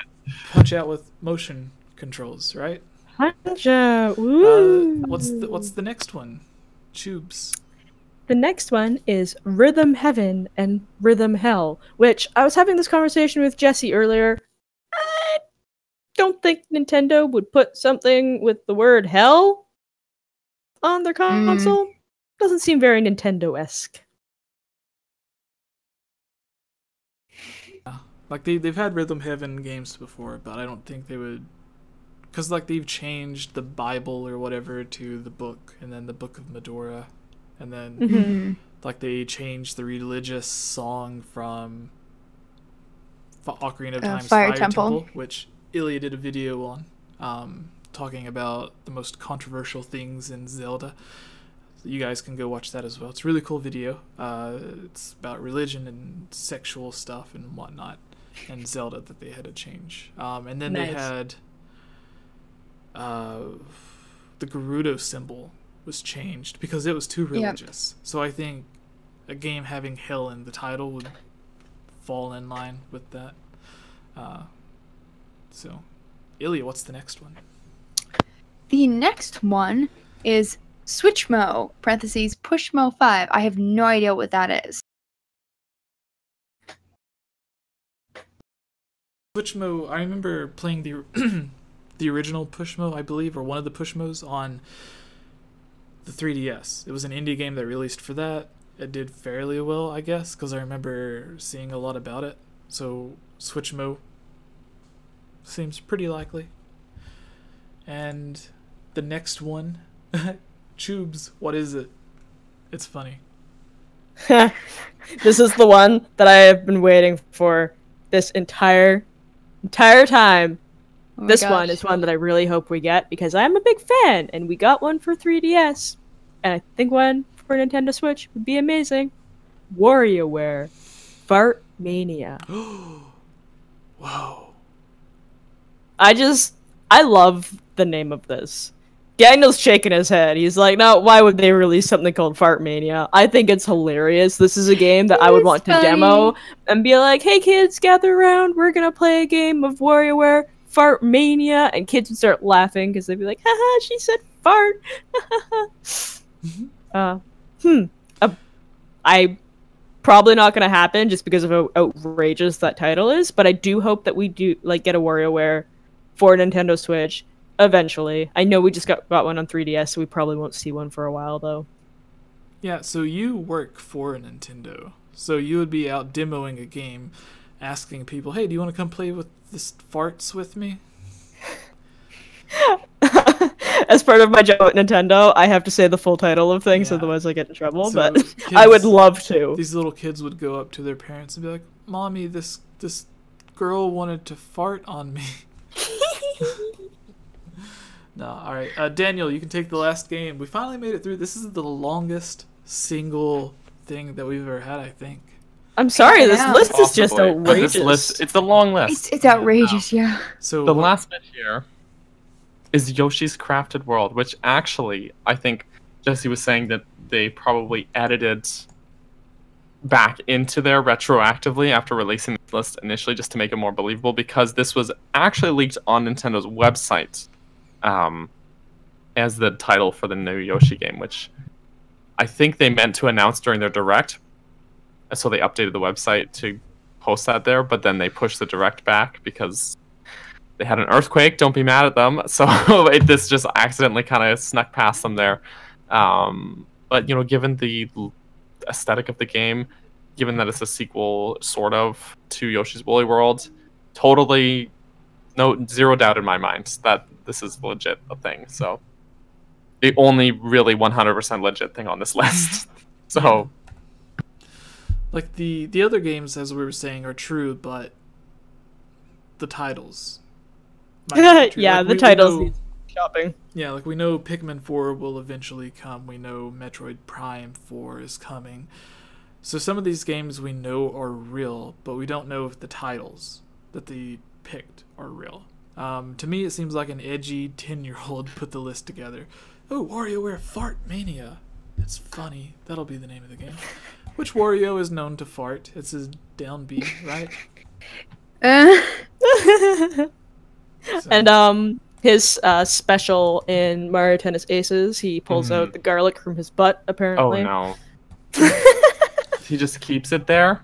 Yeah, it just comes out of nowhere. He just garlic and then he eats it. So Why do you assume it's his butt? He has pockets. it Right? definitely has a pocket. I mean, have you seen the way Mario Tennis was designed? Like It was we have the only thing I can look at when I think of Mario Tennis is Waluigi's amazing moonwalk. Every time I think of Mario Tennis, I think of the crazy bulges that all of the characters have. I'm sorry, but this is so inappropriate. But just look at the characters for Mario Tennis Aces and tell me you don't see something a little bit weird about the male characters. Yeah. Oh yeah. All right. Well, I think we can move on to the second piece of news, right? I Yeah. think so. So everyone that's watching this video, thank you. Go follow Chablima on Z Twitter. Go follow Rose_Ilya, and go follow Capt Bergerson. So we Yes. have the next piece of news. All right, we ready? All right. Ready? Yeah, let's do Yes, it. ready. Do one of you want to do this one? Last time I tried to Sure. do an intro, I soiled it. Alright. So I will practice. Soiled it? So you soiled it? Soiled Soiled it. it. Soiled it. Soiled it. Do you want to take it, D-Man? Sure. So we're doing news number 2. The controversy over some games not supporting cloud saves. Ah. Because a lot of News people were number two. complaining Oh about my this. Gosh. Yeah, like a lot of people on Twitter. Yeah, Sorry. Be sure to mention, because I don't think it's in here, but a lot of people on Twitter were mad about this and being like, we're paying for cloud saves, but some games aren't even getting cloud saves. I hate Nintendo, blah blah blah. So mention the controversy and the thing, because I understand why people are upset, because if you're paying for cloud saves, then all games should support cloud saves. Because I believe, like, if you're playing Breath of the Wild, you can also mention this. If you're playing Breath of the Wild and you let your friend borrow your cartridge, if they make a save file on their Switch, when they give you your cartridge back, your cartridge or your save file will be gone. Even though your save file is on your Switch, I don't know if that may have been fixed in an update, but I remember people complaining about that, saying that even if they're not playing your Switch, if you let someone have your cartridge and they give it back to you, when you go to play your thing, it'll not have your save file. But I'm not 100% about that. But you can mention some of that stuff. Alright, you ready, Daniel? D-Man? Sure, I guess we should do the actual intro, though, and then we'll... Yeah, that's, like I was just Yes. informing you, so whenever Oh, yeah. you can Oh, yeah. mention the controversy and whatnot. Because I don't think it Yes. talks about that in this. Mm-mm. But... centering myself now. Say the But- words, Daniel. What's up, everybody? I am not Game Over Jesse, or Jesse as you may know him, but I am joined by him here. I'm Daniel, and we're also joined by Ilya and Chublima. And we're going to be talking about Nintendo's cloud save thingy-majigger. So we got an article from Nintendo Enthusiast that reads, Nintendo confirms that some Switch games will not support cloud saves. For those of you who have been watching this live, you probably just heard us talking about how this is a huge controversy with people are very not happy about that because we are paying extra for a monthly service to allow cloud saves, but not every game will support it, which I think Nintendo's doing to sort of block people from doing certain exploits, but I digress. The article reads, the Nintendo Switch Online service will be launching in a few weeks with cloud save functionality in tow. It's been a highly anticipated feature considering the importance of save data preservation. But not every game will be able to make use of this new benefit. It turns out that select titles will not support cloud saves at all. A rumor sprouted a few days ago that developers can choose to opt in or opt out of the service, but now Nintendo has confirmed that and provided an explanation. I can't read or write. An explanation as to why some games will not make use of it. The short answer is that this is to prevent cheating. To quote, the vast majority of Nintendo Switch games will support save data cloud backup. However, in certain games, this feature would make it possible to, for example, regain items that have been traded to other players or revert to a higher online multiplayer ranking that has been lost. To ensure fair play, save data cloud backup may not be enabled for such games. So I think like as an example, you're saying you're playing a ranked battle in Splatoon and you go down a rank. You don't want that. The game will automatically save, but then you could just go back to your cloud save and not go down a rank.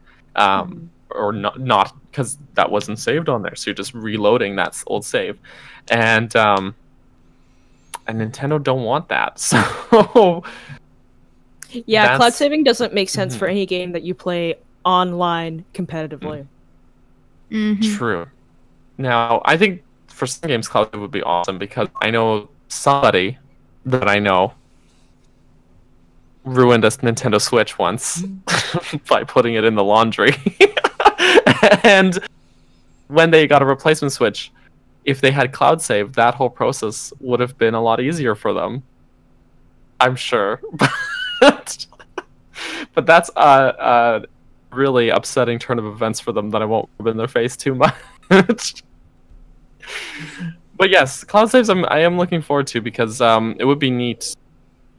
Like I don't mostly if your console dies, that's the main thing that I could see cloud save actually being useful for. Yeah. But because like for me, I had an Xbox that red ringed back in the day, and a lot of the stuff I was able to recover was specifically because it was like on cloud save. But I don't really see that happening with my Nintendo Switch. Yeah. Probably not. But You just mentioned on the last topic how your 3D World save was messed up from the Wii U. that's true. But that was just because it was just deleted by like pressing the wrong button rather than like something wrong with the console itself.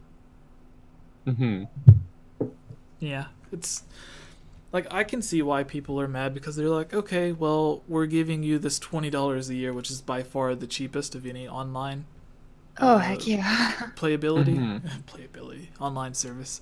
So, and then they're giving you one free game, which these games to buy individually are like $7 to $10 on the Virtual Console and Wii U.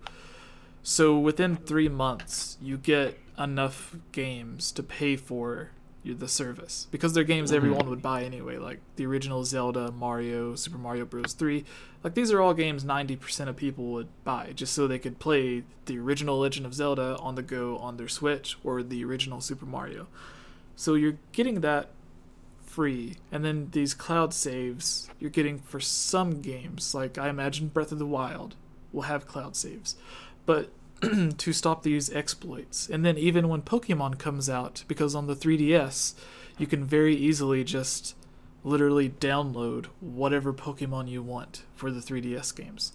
Like you can type in the code or whatever on your SD card and then go to some website on your 3DS while you're playing, because I did this, and you can literally just load almost any Pokemon you want to into the game and exploit it, and the game doesn't know whether it's real or not. So then you could trade it for someone, like trade it for another rare Pokemon that someone like actually had to earn. So then you have your legit Pokemon that you can go to like these Pokemon tournaments with people and play against, but then that person that has the fake Pokemon might get caught for cheating if he tries to do the same.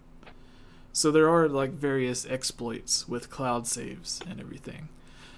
Like if you're just, hacking your own game and you have no ill intentions, then that's fine. It's the same as using like a Game Shark on Ocarina of Time or something.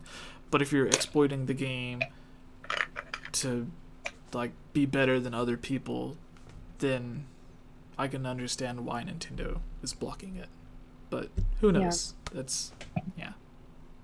Do you guys have any final thoughts on this before we move to the next story? I don't know. I'm just not that upset about it. Yeah. But that's just me. I don't know. I get where people are coming from, where it's like, this is a service I'm paying for. I should be able to use it on every single game. It's like, sure, I get it. I just don't think it's that big of a deal. But Yeah. And like it opens the door for Nintendo to try and like they're releasing it, but it's not gonna be like a finished kind of project. Like they'll probably keep doing stuff with it. Yeah. So I'm not too worried about it. I have complete and total faith in Nintendo. They only let me down occasionally when it comes to Animal Crossing, but you know what? Alright, well, this next news story is... We're not going to really be talking about the news story, but more it's a discussion piece on... So basically, Ubisoft and Nintendo's had really good partnership lately.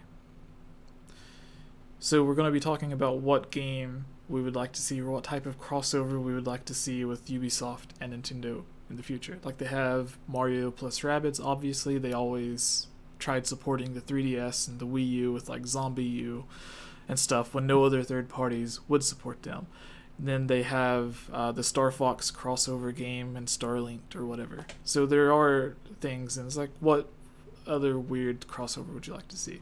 That's going to be what we're talking about, but we're also going to include this news story because there is the interview there. So, you guys ready? Yeah. Alright. What's up, everybody? I am Jesse, or Game Over Jesse, as you all may know me. Here with us is Chablima, Ilya, and Daniel. So today we're going to be talking about Ubisoft having their partnership with Nintendo. It's been a very successful one. They supported the Wii U and the 3DS when almost no other third parties would. Because of that, Nintendo trusted them enough to allow them to make Mario plus Rabbids, which everyone was like, who would play this? Who even thought of this idea? Why are we giving Mario a gun? Why is there a Mario game where he cannot jump? Which is one of the things that Miyamoto gave Ubisoft as like one of the things that they had to take into account with Super Mario plus Rabbids, or Mario plus Rabbids, is that The way Mario... you phrased that, sorry, the way you phrased that made it sound like Miyamoto, like they gave him Mario's ability to jump in order to make this crossover. No, so similar to Hyrule Warriors, Aonuma told the team that they can't have puzzle solving or dungeons because they needed to make a Zelda game that he wouldn't be able to. And if he made a Zelda game with dungeons and stuff, then it would be very similar to what Aonuma is making with Zelda Wii U at the time, or now Breath of the Wild. So he wanted them to make the Zelda game that Nintendo couldn't. Otherwise, what's the point of letting a different person work on the franchise if they're not going to make something unique? So, in that same sense, Miyamoto told Ubisoft, Mario can't jump. Obviously, he does jump in the game, but only like it's tactical. Like, you're not pressing a button to jump. You're not even controlling Mario when you're in the overworld. You're controlling the little Roomba robot. So, then they came up with the idea of Mario plus Rabbids, which was based off of a crossover they wanted to do a few years prior, but Nintendo wouldn't let them. But because of their support, Nintendo let them use their most trusted franchise and released a Mario game, a brand new Mario game, on the Switch the same year that their big Mario game came out. So they were kind of competing with themselves with Mario and Rabbids and Mario Odyssey, but they still let Ubisoft do it. And now we know from E3, Ubisoft's working on Starlinked, which has another Nintendo crossover with Star Fox. And it looks so good. Yes, everyone who played Starlinked, I would say most of those people played it with Star Fox. There's the other characters in the game too. And it doesn't look weird, even though it is like these cartoony looking characters in a realistic world. It still it fits, oddly enough. And then we've seen Nintendo with a lot of other third parties. There's crossovers like Capcom has their Monster Hunter Zelda crossovers. Bayonetta has their Nintendo character crossovers. So they're being very lenient in what they're doing and giving these third party their crossovers. So this interview here, we're going to be talking about what we would like to see Ubisoft do for their next crossover. Because Mario Rabbids, really good, really fun, very different, but still really fun. Starlinked ended up being perfect for Star Fox. So Ubisoft knows what they're doing. This interview with the CEO of Ubisoft says, the CEO talked a bit about working with the company on the Wii U and even singled out Shigeru Miyamoto in a moment of praise. The quote says, it's a long-term relationship. So again, long-term relationship, which means more are probably going to come. So we've been working with them on all the machines they launched. And so, from the beginning of the Wii to the Wii U, Switch, we were always there with them. And so, we have been working closely while it was going out. When it was more difficult, so we are real partners that are happy to work together, and that helps a lot. We like what they do also. We are big fans of what Mr. Miyamoto and his team is creating. So that helps the creators at Ubisoft to work with the Nintendo's teams because they learn so much. So the long-term partnership, they've had a bunch of third-party stuff. Nintendo's worked with other third parties as well, giving them stuff to put in their games to help sell them. Even Skyrim had Zelda crossover. It's crazy. So with Ubisoft, they have like Rayman, they have these weird minion-like Rabbids, and a bunch of other franchises, Assassin's Creed, all this great stuff. But what kind of crossover do you see in the future? The most bizarre one that I'm going to start with, they have their racing, like the Ubisoft's big racing series is The Crew. So like the most bizarre thing they could probably do is The Crew crossover with like Mario Kart, because The Crew's like a realistic racing game, and then Mario Kart's Mario Kart. I don't think that would happen, but that's the type of crazy stuff that I'm talking about here. So starting with you, Chablima. Can you think of any? Do you need time? Do you need Daniel to go? No, like I have an idea. I just think that like some of the games that Ubisoft has made are kind of out there. It's like Mario Assassin's Creed. Oh, everything went quiet. Okay, you guys are still here, right? Yeah. It's quiet because we're listening to you. Wow, amazing. Yeah, no, it's just kind of like a really bizarre concept. I'm pretty sure Ubisoft did Rayman, right? Yeah. Yeah. So Yeah, for that's me, what I was gonna say. Yeah, I was gonna say like to me, this is the crossover that makes the most sense to me. And I personally, like growing up, was a big fan of Rayman. Like I played it a lot on N64. I'm not really too sure how they would go about like crossing them over. Like, I feel like they'd probably have to do some sort of similar kind of, like, story mode the way they do with, like, Mario and Rayman, but they'd have to try and connect them? It's an easy connection to make because well, I the mean, Rabbids began as a side piece to Rayman. Yeah, that's Like, true, actually. So they've already made the connection there. They just need to bring Rayman back into that universe. I totally forgot that the Rabbids originally came from Rayman. Yeah, that's as like Wait, the side so that piece means that my answer Yeah. is kind of a rip because Mario, I mean, Mario plus Rabbids. it's already happened. No, No? I don't know. No give Mario me plus actual Rabbids too? Rayman. No, not minus the rabbits, just like Mario plus Rayman. Mario versus Yeah. Rayman. So instead of Mario plus Rabbids, it's Mario minus Rabbids.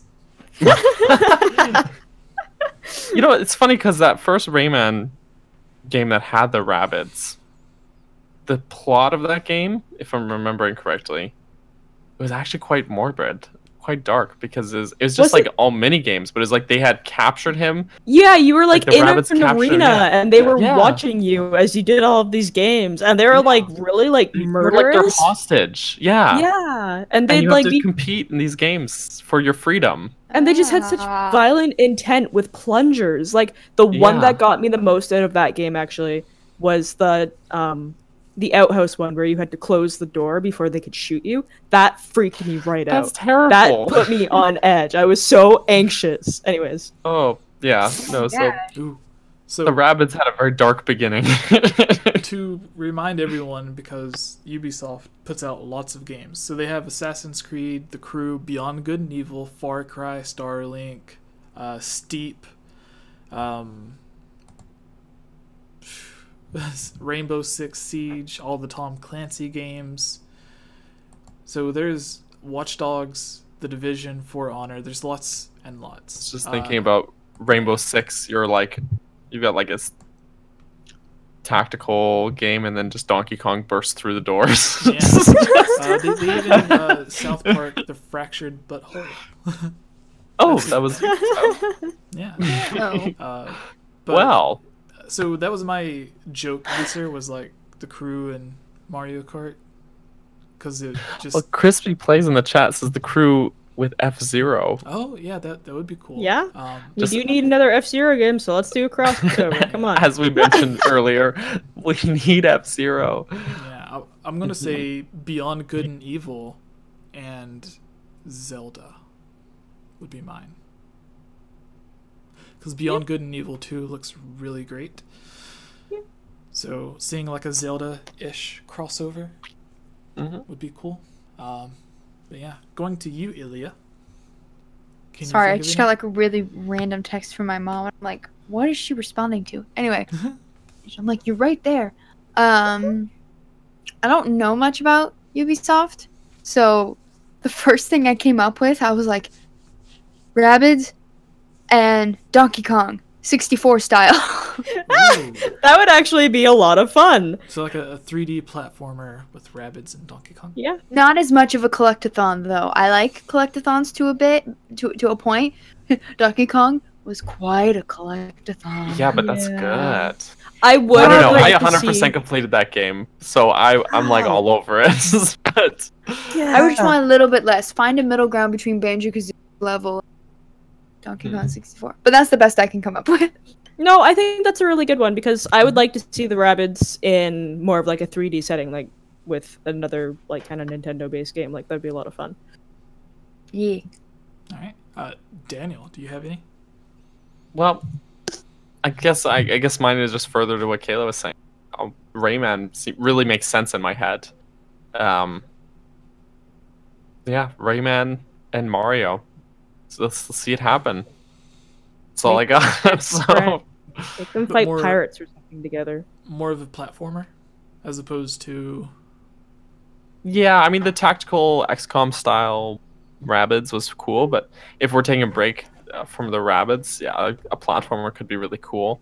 See if there's like a neat sort of team up ability that would be unique to having these two characters together. I don't know. That'd be cool. right. I would also say, have you guys played Far Cry? Or Yes. you know what Far Cry is? Yeah. You I know what it is. Yeah, you're. So it's like either Far by Cry and then yourself- Donkey Kong just bursts. That would be cool. Wait, you're playing Far Cry, and instead of the tigers and stuff that you encounter in the wild, it's like Donkey Kong, and he comes at you when you're like raiding a village, and he just like just throws you at the wall. You're just dead. Oh my gosh. Okay, well, that would be awesome. But as a joke in my head, I was thinking Far Cry, but with Pikmin. So like you go to take out a settlement, and you just have like a backpack full of Pikmin that you just throw on them. I thought you were gonna be fighting against Pikmin as like a main character. From No, Far and you Cry, so just this but makes you a lot just more step on sense. them. Pikmin Yeah, are they tiny. would not survive against machine guns and grenades All and right. tigers. That was a fun thing. All right, we got 156. All right. So next is our review of Banjo Kazooie that Ilya picked out yesterday. And I totally just like shouted it too. I was just like, Banjo Kazooie, Yeah. you don't have to actually take that. And it was like, wait, we have all played it. Yay! Yeah, Yeah, because so how that came about is I've been wanting, like, I encourage you guys to pick news topics or discussion topics and stuff because I don't want you guys to come on the podcast and be like, oh, this is annoying, we're just talking about this, no one even cares about this. Like, there was someone once upon a time that was on the podcast that was like, why are we talking about this? And I was like, well, because it's fun. So I don't want you guys to sort of feel like that. So like I want you to be excited when a topic comes up, which is why I encourage you, if you see a piece of news throughout the week that interests you, or if there's a specific game that you want to talk about, then bring it up. And that's what Ilya did. She picked Banjo Kazooie on the Nintendo 64, which originally was going to be a Super Nintendo game. Right. Kind of. Yeah. I mean, it wasn't going to be Super Nintendo, but it wasn't Banjo Kazooie as we know it. Yeah. It was No, a no, it different was type something called Dream. Project Dream, Yeah. and it was a pirate Completely game. changed. And actually, the screenshots, it looks so cool. I wish Yeah. it looks Like, I so. kind of wish we could have had both. It looks Yeah. way too good for a Super Nintendo game as well. Well, it was like along the same graphical vein as Donkey Kong Country was, right? Mhm. Yeah, but like, I So- think Donkey Kong Country Mhm. ran on like a normal cartridge, where this was supposed to use the FX chip or something to make it look even better. I don't know. I could be I'm not whatever. sure. I'm stupid. Forgive me. No. I meant, no, you're not stupid. Not that I won't forgive you. No, all right. So are we ready for this one? Yes. Yeah. You okay? Chew. Yeah, sorry, just that the entire situation was like mind blown. All right. You guys ready? Yeah, let's do this. You guys Let's got rumble. in your head what you like and dislike about the game? Yes. All right. What's up, everybody? I am Jesse, or Game Over Jesse. Here with us on the Hylian Gamescast is Ilya, right above me, Daniel, diagonal from me, and Chablima beside me. Today we're going to be talking about Banjo Kazooie for the Nintendo 64. This is our review discussion segment of our podcast. We've talked about Ocarina of Time, Majora's Mask, Breath of the Wild, Super Mario 64, Wind Waker, Twilight Princess, pretty much all of the famous games that we love, but we're moving on from Zelda to talk about other franchises. Today it's Banjo Kazooie, so in this video we're each going to list our favorite parts of Banjo Kazooie, and then we have a follow-up video talking about what we dislike or hate or would change about Banjo Kazooie if it were to be remade in a new game. Similar to how Wind Waker HD, Ocarina of Time 3D, all of these games had certain mechanics changed. They added in 2 fishing puns in Majora's Mask that weren't even there The in the most original. important detail. Yeah, so You know. apparently Grezzo was just like, hey, we want of 2 fishing ponds. One isn't enough. So if they were to remake the game, what would they change? What would we like for them to change? That's what we talk about. Because if we just listed the stuff we liked, you could call us biased. And we don't want that. So to be fair, the good and the bad, starting with Ilya, since it is her topic. What Yes. do you like the most about Banjo Kazooie? Okay. So this might seem like a cop-out answer because it's kind of inclusive of a lot of things, but I would say the overall atmosphere of that game. I mean, I don't view this as a cop-out answer, but I understand if people view it that way because it's so ridiculous. You are a bear named Banjo who has a bird in your backpack, and I don't just see the problem. all of the gameplay, you're collecting notes of all things. You shoot eggs out of your mouth and the bird's butt. Like, it's so weird. But it's not like Conker's Bad Fur Day weird. Not that that's a bad game, but it's so fun. It's so lively, and even I've had friends who didn't play it till they were an adult, and they went, "Oh my gosh, this is such a fun game." And it's not like a child atmosphere to where it's like you can only get it if you have nostalgia for it.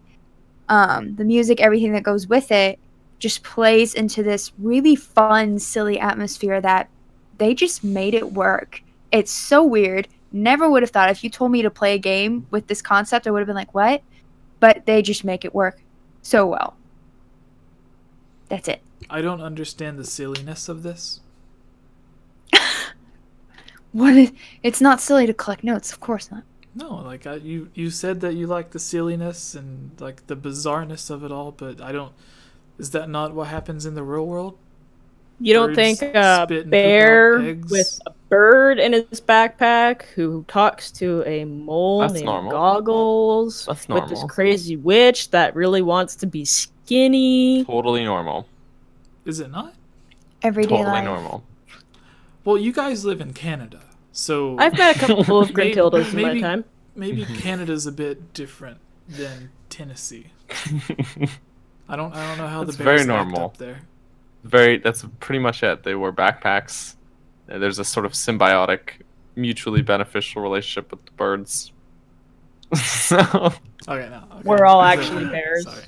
Bad what? joke, guys. You're joking? What? I thought y'all were moose. No, we Okay. ride the moose. Okay. I have to say, I never realized how giant a moose is. Right? Right? They are enormous. Yeah. They're huge. Like, I Bigger think than most like people- SUVs. Yeah, most people imagine them being like the same size as like a deer or something, but they're like. That's what I fine. thought. Yeah, they're like. You hit a moose while you're driving on the highway, you dead. If this was Yeah. Pokemon, Right up. a deer would evolve into a moose.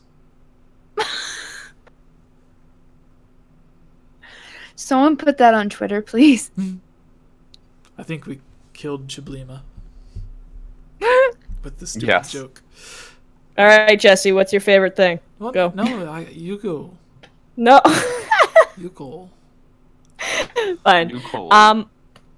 My favorite thing, after Ilya gave us a really nice recap of everything that's amazing about Banjo Kazooie, definitely like the humor of the game. I love the way that everyone just kind of like jokes with each other. They're kind of like they're kind of mean to each other. Gruntilda only speaks in terrible rhymes. I just Kazooie is so sarcastic and mean. right. I love Kazooie's. Kazooie's sarcasm. basically me on a regular day. Yeah. And yeah, that's 100% like one of my favorite things about this game. I go into this game always entertained because it's just like the weirdest type of humor, and it kind of makes me wonder if maybe I'm such a weird person because I played such weird games growing up. Or maybe you play such weird games because you're such a weird person. Chicken or the egg, right? And also the voices they have going along. Yeah. It sounded like you're trying to sing a song. Bottles impression. People that haven't played Banjo Kazooie. My boyfriend hasn't played Banjo Kazooie. We were thinking about playing ukulele, and he was like, "This game sounds really annoying." And I was like, have you not played Banjo Kazooie?" And he was like, "No." No, so Then you don't know. the cool thing about ukulele is that they intentionally brought back the sound designer and like the guy that made the music and the soundtrack and everything to get those silly voices and like the like that style of music that plays. It's like happy-go-lucky, adventure-y, and like uses like weird, bizarre instruments that you wouldn't necessarily, not bizarre instruments, but it uses them in a bizarre way that's like unique to that franchise. It's that Grant Kirkhope flavor. Yeah. It's like a secret sauce. If video games were sandwiches, that would be their secret sauce. You know? All right. So to recap from Ilya, yours was just the atmosphere. Yep. Tubes was humor. The humor. And Daniel stole my answer. I was gonna say the humor, but I guess what I'm gonna say is the level design. I really like this sort of the mini sandboxes where it's just you got your hub world and then just these little mini sandboxes, and I love collectathon games. I live for a game where I can look at a pause screen and track my progress and get to 100%. I love that stuff. It's so it just that stuff drives me, motivates me to like be like, okay, I gotta collect this many of this thing and then I go fight the boss.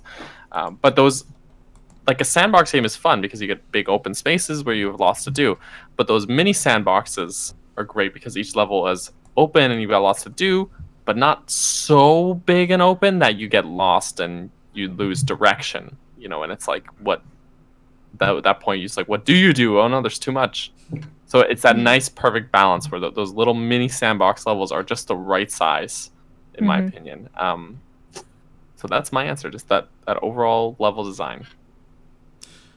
All right, level design is cool because, and it might go sort of with what I'm going to say.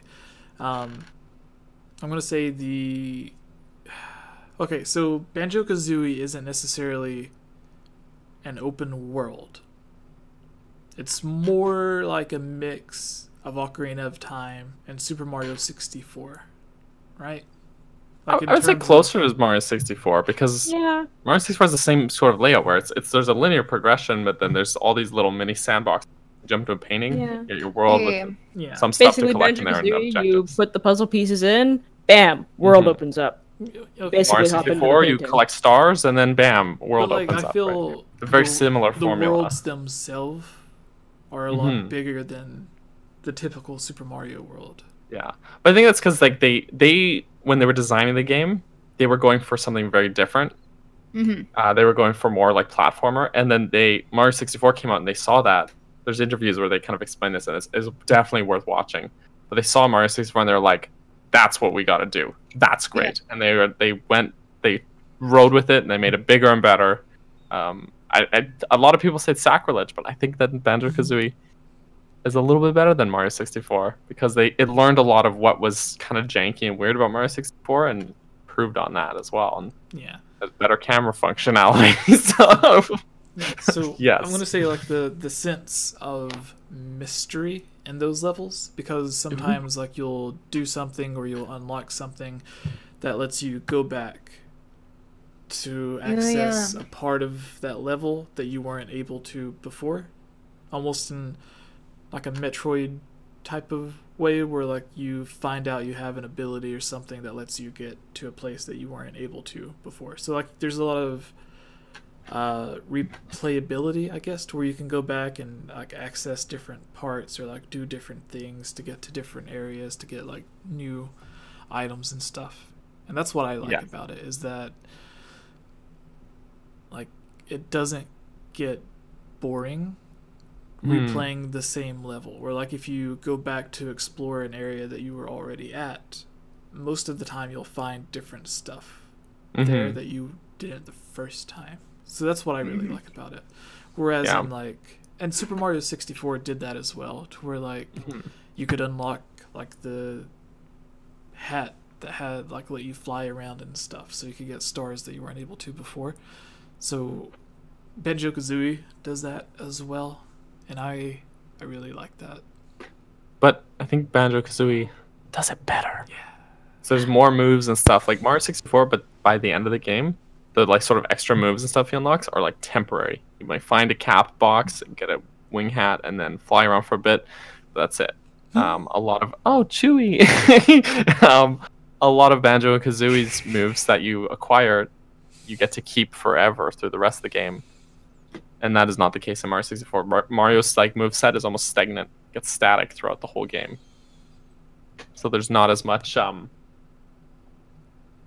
growth or development in that sense. So not to say again, Mario 64 is not a bad game, guys. We love it, but just to let you know, I really like all of the attacks and stuff. The game changer for me is instead of like running around slow, being able to like get on Kazooie and speed run to different areas. Yes. Talon trot.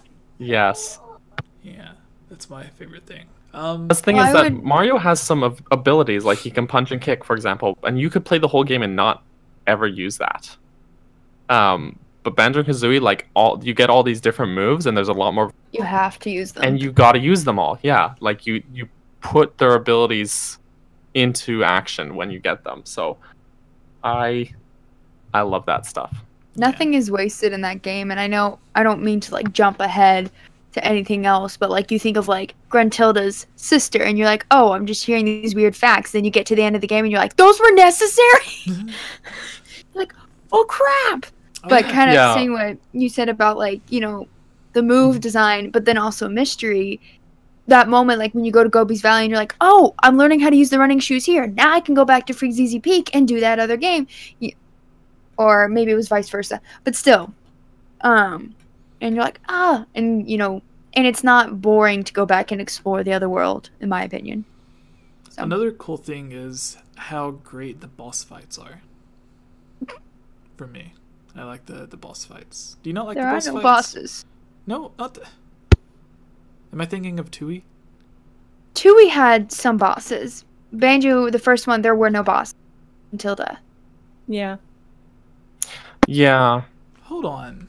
That was something DK64 kind of did better than Banjo-Kazooie, because it had those level bosses. I don't think... Yeah. I can't think of any other than Grunty. Yeah. I mean, unless you want to count, like, the giant gorilla in Bull's Mountain that you... Yeah, he's more of a puzzle, though. Exactly, yeah. Yeah, Banjo-Tooie had some bosses, I think. But not Banjo-Kazooie. There were no... I've only played Banjo-Tooie a couple of times. I do like the game, but I always would go to Banjo-Kazooie before anything else.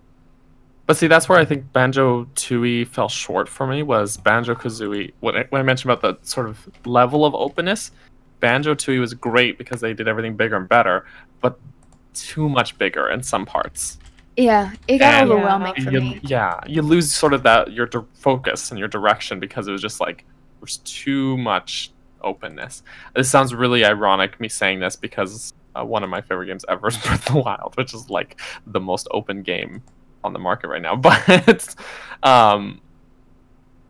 just because of the nature of it being a collectathon and everything, like it was just like, yeah, I definitely lost my focus a little more. Like I wasn't quite as into it as I was with Banjo Kazooie, but womp womp. That's just me. So, Jesse, you look so intense.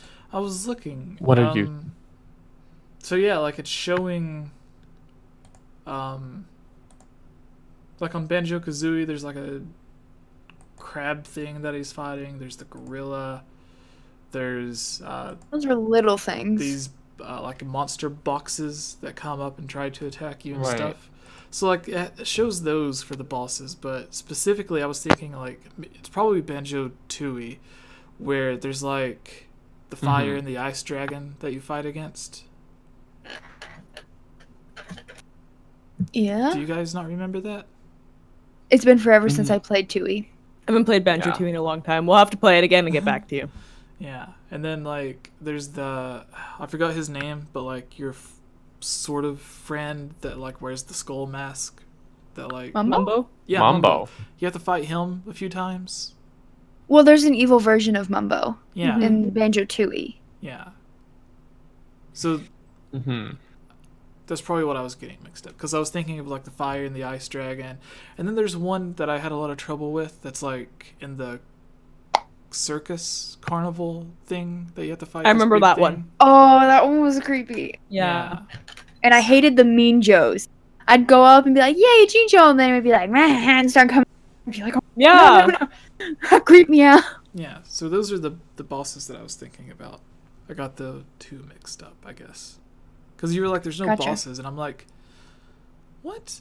I remember bosses. Huh. But yeah, I guess like you could consider them as just like, not necessarily bosses in the first one, but like, I don't know. I consider them bosses. Here, send this to you guys, so you can click through and watch it. But since Oh yeah, I Shablima's know those back, little things. then we can go to what we didn't like, right? Yep. Yes. You guys ready? Mhm. All right. Let me not be eating cheese or like actually taking a bite. Go ahead. All right. What's up, everybody? I am Jesse, or Game Over Jesse, as all of you may know me. Today, we just finished talking about everything that we love and liked about Banjo Kazooie. Now we're going to be discussing the things that we dislike or would change about Banjo Kazooie. So the best way to put this is, let's say that Banjo Kazooie is being remade for the next generation of consoles. Originally it was Nintendo 64, but then there was like an updated version released for the Xbox or Xbox 360. Now it's on Rare Replay.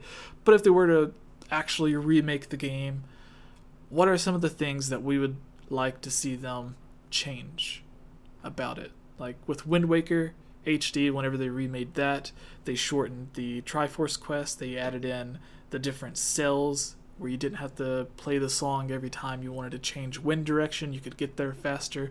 Twilight Princess HD, they took out some of the Tears of Light segments, so they didn't take nearly as long. Whenever they tend to remake games, they tend to change the things that were disliked about it to make it more enjoyable for the new generation. So, the things that we didn't like about Banjo Kazooie, or the things that we would change about Banjo Kazooie if it were to be remade. Starting, since this is Ilya's game, once again, what is something that you would change? Okay, so I have a joke answer and then my actual answer. My joke answer is, don't make the last level be a test about weird knowledge about Gruntilda. From that, I mean, it was kind of funny getting there and being like, wait, I needed to know that? But my actual answer, and I think they fixed this in Tooie, if I remember correctly, but in Banjo-Kazooie, let's say, like, you're trying to get all 100 notes, right? You go into Mumble's Mountain, and let's say you die, and you collected, like, 60. You have to collect the same 60 again. And in Mumble's Mountain, not a big deal, but once you start getting to, like, Rusty Bucket Bay, and ones like that, and you're like, I died, and now I have to collect all 100 over again in order to get the full 100. Not Whereas just that, if you leave in the Banjo level Kazooie, and come you can back fix it. in. Yep. Yeah. You have to start over. And I think they fix it in Banjo Kazooie where it's like, They oh, did, you already yeah. collected this note, don't worry about it. Mhm. So it's not a huge deal. There's not much I would want to change about Banjo Kazooie, and maybe that's nostalgia speaking. But if I did change something, that would be it. And that's honestly nitpicking for me. That was gonna be my answer too. Everyone's taking Daniel's answers. That's the true. It's but that's okay. Tubes, can you think of anything? So mine would be the swimming mechanic in Banjo Kazooie. Was so bad. The level with that big submarine shark, and you have to like Clanker's swim Cavern. down, and there's like there's the stress. Jinjos down there, there are notes down there, you have to follow that big fish to get the air bubbles, you have to swim through the loop to actually like unwind this thing so that way the shark can get to the surface. Yeah, that was stress-inducing for me. Yeah. And I just, like, the music is really nice and peaceful down there. You're like, yeah, I'm down here, I'm having time. The music's slightly muffled because I'm underwater. I am suffering and I am stressed. I am going to die, and then I will have to do all of this all over again. That was always the first thing I did going into Clankers. I didn't worry about anything else till I got that done. Because once you do that, it saves, and you don't have to do it again. Yeah, exactly. Yeah. But yeah, for me, like, that was my biggest thing. Like, there are a couple of segments where you have to swim, and the swimming is like, you try to swim straight, but you're like, woo! Yeah. Or rescuing the dolphin in Rusty Bucket Bay. And poisoned water. Yep. Fair. Right. Daniel, can you think of anything? I would say this may not be a very popular opinion, but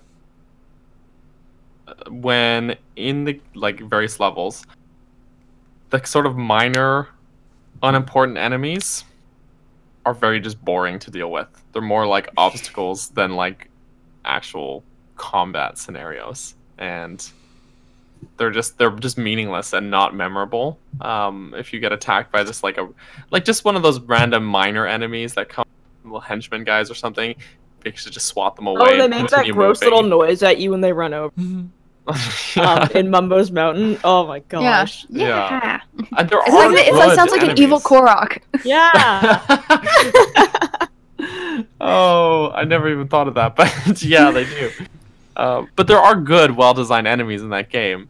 But the majority of the enemies are not, and they're just really boring. And if you took them out, the game would just be the same. So, in my opinion, like they're inconsequential, I would say. So it's not necessarily something that's bad, but it's just so meh that's something I would change. So. Freaking shark in Treasure Trove Cove. You kill it, but it doesn't that's stay the killed thing. for long. Oh, that my guy, goodness. that's a good designed enemy, because that's when everyone remembers that shark, because the music changes, he starts coming after you, and he's an actual goes threat, all jaws and he's on you. dangerous. Then Yeah. you have another one of those swimming situations where you're trying to get the Jinjo under the dock, and the shark is coming for you. So now you actually have stressful music, and you're like... That's also Swimming the first thing I mechanics do. I work jump for off the like dock, 1 off minute. the back, and just swim forward. But, ugh. The crabs were really annoying in Treasure Trove Cove because you had to jump on them once to get them to flip over, and then you had to do it again in order to kill them. Yeah. So Jesse? yeah, I can't really think of anything, honestly, from what you guys have said. But I do know, and this is basically the same thing I said about Super Mario 64, which was, we know it was originally planned to have multiplayer, and then they took it out and kind of sort of added it back into the DS version. Banjo Kazooie was also supposed to have like co-op multiplayer, and then they added in like a versus multiplayer in Banjo Tooie, and one of the games, I forget which, you can like mess with the game file to bring back in some of the multiplayer aspects, but it let you play as like the ghost of your friend. Yeah. I was watching a video on this the other day. Yeah. You could be Bottles, and Poor evil Bottles Yeah. and He would like hurt. possess an enemy and start hurting Banjo. Yeah. So like, if they would have kept that in the game, then it would have been really cool to have just Banjo Kazooie 2-player co-op. Would have been really cool. Just like play as Bottles possessing enemies, but instead of trying to hurt Banjo and stop the main player, you're helping him run along. Or maybe one person Or could play as Banjo, one person Kazooie. That's what I was gonna say. Yes. But then, like, if you wanted to do like the super jumps or whatever, then it would be a bit difficult, I guess. Well, it'd be like any of those weird like multiplayer games where like you can play together, but there are certain things where you have to like. Oh, I'm thinking of Shrek 2. Shrek 2. You guys both go to like the same thing in order to complete a thing. Like you have to press the button, or you guys have to like do it in order. I've played a lot of Shrek 2 on GameCube. I have. All right. It's a very fun game. I actually totally forgot there's even a multiplayer function in Banjo Kazooie. I spent so many hours playing that, and I totally forgot about it. Well, Tui had like the verse Yeah. mode. Yeah. Like, Yeah, his it was first Tui. person Yeah. shooter with eggs. But the first Yeah. game didn't. Oh, okay. Yeah. So you didn't misremember. Okay, that's good. But they had it in the game. Yeah. Mhm. They just Right. took it out last minute, I guess. They took out some other features too. But I guess that brings us to the very end. We can do the mailbag, and then we can go sleep. Yay. All right. Are we ready? Yeah? Yes. All right. 2:25.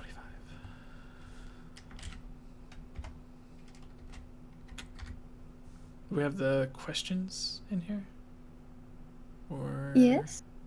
I don't know, man. You're the one I that put the did ones it. from Discord in the Google Doc as well, so Oh yeah, okay, they're at the bottom. they're at the bottom. All right. Cool, What's cool. up, everybody? I am Jesse, or Game Over Jesse, as you all may know me. This is the Zelda Mailbag, the ending segment of our podcast, the Hylian Gamescast. Today we're going to be answering all of your Zelda, Nintendo, gaming, whatever questions that you send in. Sometimes we get so many questions that we can't go through and answer them all, so if you would like to have your question guaranteed to be answered, you can go to patreon.com/GameOverJesse, support us like a lot of other wonderful people have. And not only does it get your question guaranteed to be featured, but it gets you shout outs and some other cool stuff. You can suggest whatever topics you would like us to discuss. We just finished our review of Banjo Kazooie, so if you would have a game that you would like us to discuss, just head over to Patreon. Like Jacob, Michael, Elmer, Bootleg Boy, Gus, Justin, That One Pancake, Key of Time 15, who has his own YouTube channel, Monica, Casey, Link Uses the Triforce, Megan, Lenerium, Robbie, Shout Out to Us, Rusty Caulfield, and Lovable Christy. So, Daniel, our first question. Who does it come from? And what is it? I guess I gotta pick one. Maybe. Maybe. Wow. This one's an interesting one. Comes from our friend Tevi. I know him. Tevi Bear. What a guy. He He asked. creamed me in Mario Kart today. Oh. Well, yes. Breath of the Wild. With Breath of the Wild changing up character design traditions, for example, Link not wearing green tunic, wears blue, and Zelda doesn't always wear a dress, etc. What other character designs would you all like to see changed in the future? So actually, I got one. There's a piece of fan art actually that I should credit this to, but it was essentially Ganondorf, but in more updated Breath of the Wild style Gerudo clothings. Oh, So Ooh. yeah, because the Gerudo clothes, like for the men, the Vo Gerudo clothes, are very different than what you see in Yeah. Twilight Princess and Ocarina of Time and Wind Waker, Ganondorf's other designs. And so it was a very neat, it was a hashtag buff boy in this fan art. But it was a really neat design to see him with this sort of more gold banded armor sets and stuff. That was maybe a little more believable to be wearing in the desert than like leather armor. Yeah. So yeah, I think that would be that's always something that's kind of made me kind of weirded out about Ganondorf's design in previous games. Is like, would he wear leather armor and a codpiece and like with like a little tiny like cloth draped here and there, but like he lives in the desert. Is that something he would wear? Yeah. He'd be Or very does he just sweaty. put that on when he goes into Hyrule? seriously. He's so used to the desert that it's cold. I don't know, but it doesn't make sense. So it's sort of more. It makes more sense in the world of Zelda to have him wear something that it wouldn't sweat to death in and overheat. So yes, that's my answer. Anyone else want to take a stab at that? Yeah, mine, I guess, a little bit quicker. I would want more focus on the Sheikah. So we kind of got that with Breath of the Wild. But traditionally, like, there's only one Sheikah member. It's usually Impa. And some games she's older, some games she's younger. But she's basically the only one left, if she's there at all, and she's helping protect Zelda or the royal family. Breath of the Wild gave us a lot of different Sheikah members, but they were all like really old, and they basically turned to dust or whatever whenever you collect the spirit orbs from them. Yeah, and then there are some like her that's like out in the world, and then there's like the evil Yiga clan that are like the Sheikah defectors or whatever. But I would like to see one to where like Kakariko Village was founded by the Sheikah. So give us like a prospering Sheikah clan, I guess. To where it's like you go there and maybe you don't find out until the very end of the game or close to the end of the game that they're all Sheikah members, because they're all so secret and private and you just think they're normal people, and it turns out like, oh no, it's this mysterious race. They're just so good at hiding it and protecting that you don't even know that they are part of the team that protects. But all the Sheikah like always have white hair. You have this one random village just full of people with white hair. Like, dye just their like all hair. pull out their wigs. Oh my gosh. But like, yeah, they could like dye their hair and stuff. Like, and their magic, maybe they can like use true. a spell or something that conceals their identity, so they look like normal people. True. Yeah. True. But I would like to see that, and then you could get like a random NPC could turn out to be like just a really important person to the story. So I would like to see that, just like more of a focus on the Sheikah as opposed to them traditionally just being like not there or non-existent. So that's what I would like to see. What about you guys? Ilya? This is just a thought I was having because I was trying to think of like the different races and how their looks have kind of updated over the years. Like Zora specifically, I guess, not like the bad Zoras like in A Link Between Worlds and such, but those are river Zoras, I think.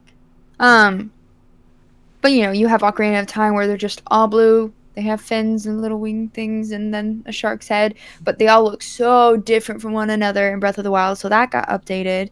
The Gerudo, you've seen them update. The Rito, there's one that's more human with bird features, and then one that's a humanoid bird. So it's like, those evolved. I wondered if there was any more that could be done with the Gorons. They all look relatively similar. I mean, I will say Twilight Princess did seem a lot different from the others for me. And I did love the design of the eyes on the Gorons in Breath of the Wild when they'd get really shocked and their eyes would just get really blue. I love that. And I'm just like, oh, okay. I don't know. Maybe some sort of variation. Do they all have to be... I was going to say, do they all have to be like giant rock dudes? I'm like, yeah, that's what they are. Yeah, they come out that way. Out where? That's racist. They come out small. Maybe they're born from like lava or like a volcano. Like they just emerge one day and they're like, whoa! I was You gonna know? say, what? Like, we don't see any like female Gorons, but they're allowed in Exactly. Gerudo Town. Like, are they just androgynous, asexual rock creatures? And Yeah. everyone's a brother, and it's like Based on like a stereotype, I guess. I was like, yeah. I was gonna say, because we've all seen Goron titties. They're there. They exist. Twilight Princess is a very good example of this. So. that's what I was meaning by like they did look different in that one. But we've seen little baby or Gorons. I was gonna say Zoras. Oops. We've seen little baby Gorons. We've seen old man Gorons. We've seen giant Gorons. Majora's Mask had old ones and the baby. Yeah. I guess I'm not even Twilight sure Princess what it had- is I'd be wanting. I'm just like, I don't know. That's the only thing I can think of that I'm like, do something drastically different. I don't know what. So. But not unrecognizably different. Right. But- Like I was saying, the Zoras seem to have like look very, very different. Like if you would compare Ocarina of Time Zora to Breath of the Wild Zora, it's like a very updated, renewed Zora. Yeah. That's all I got.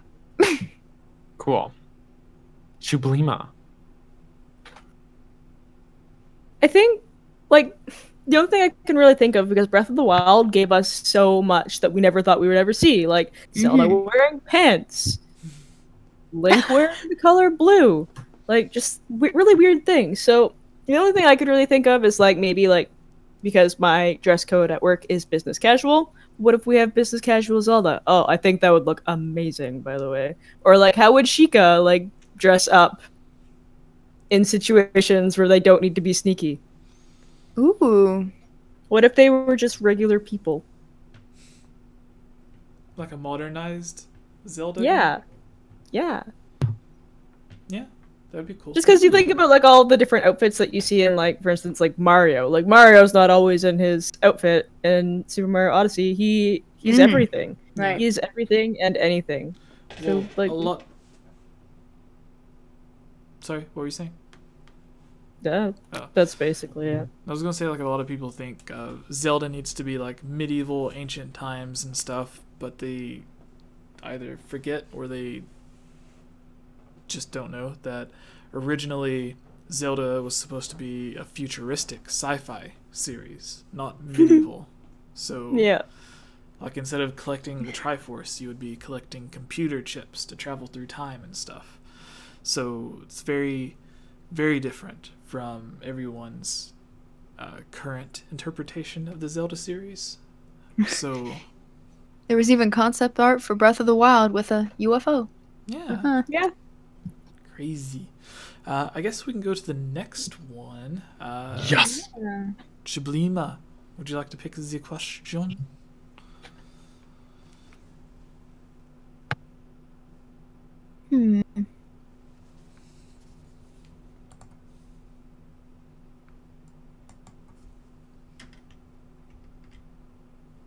Hmm. Sorry, I'm trying to find the Google Doc. Because I was looking at the one, like, I was looking at the questions in the Discord chat, because, like, I felt like Kevy's wasn't on there, so I was trying to see, like, what else was asked today. I think Teves was from today. Yeah, Yeah, it was that was the today, one but today. I didn't see it on the on the Google Doc. Or I'm crazy and It's on there. maybe I'm just crazy. Yes, you are. Can confirm. I'm just crazy. Definitely. Oh. Oh, there's so many old questions in this Google Doc. Womp womp. Okay, maybe I should start erasing some of them. Like this big one that we answered or talked about. Yeah. And we talked about this one before. And What a perfect time to edit the Google Doc. oh, I'm Thanks, sorry. Were you gonna Kayla. pick one of the ones I just deleted? Off it goes. Okay, Whoops. so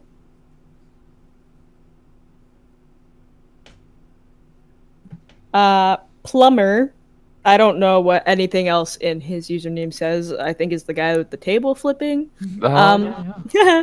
In your opinion, which fairy in the Zelda franchise is the most annoying?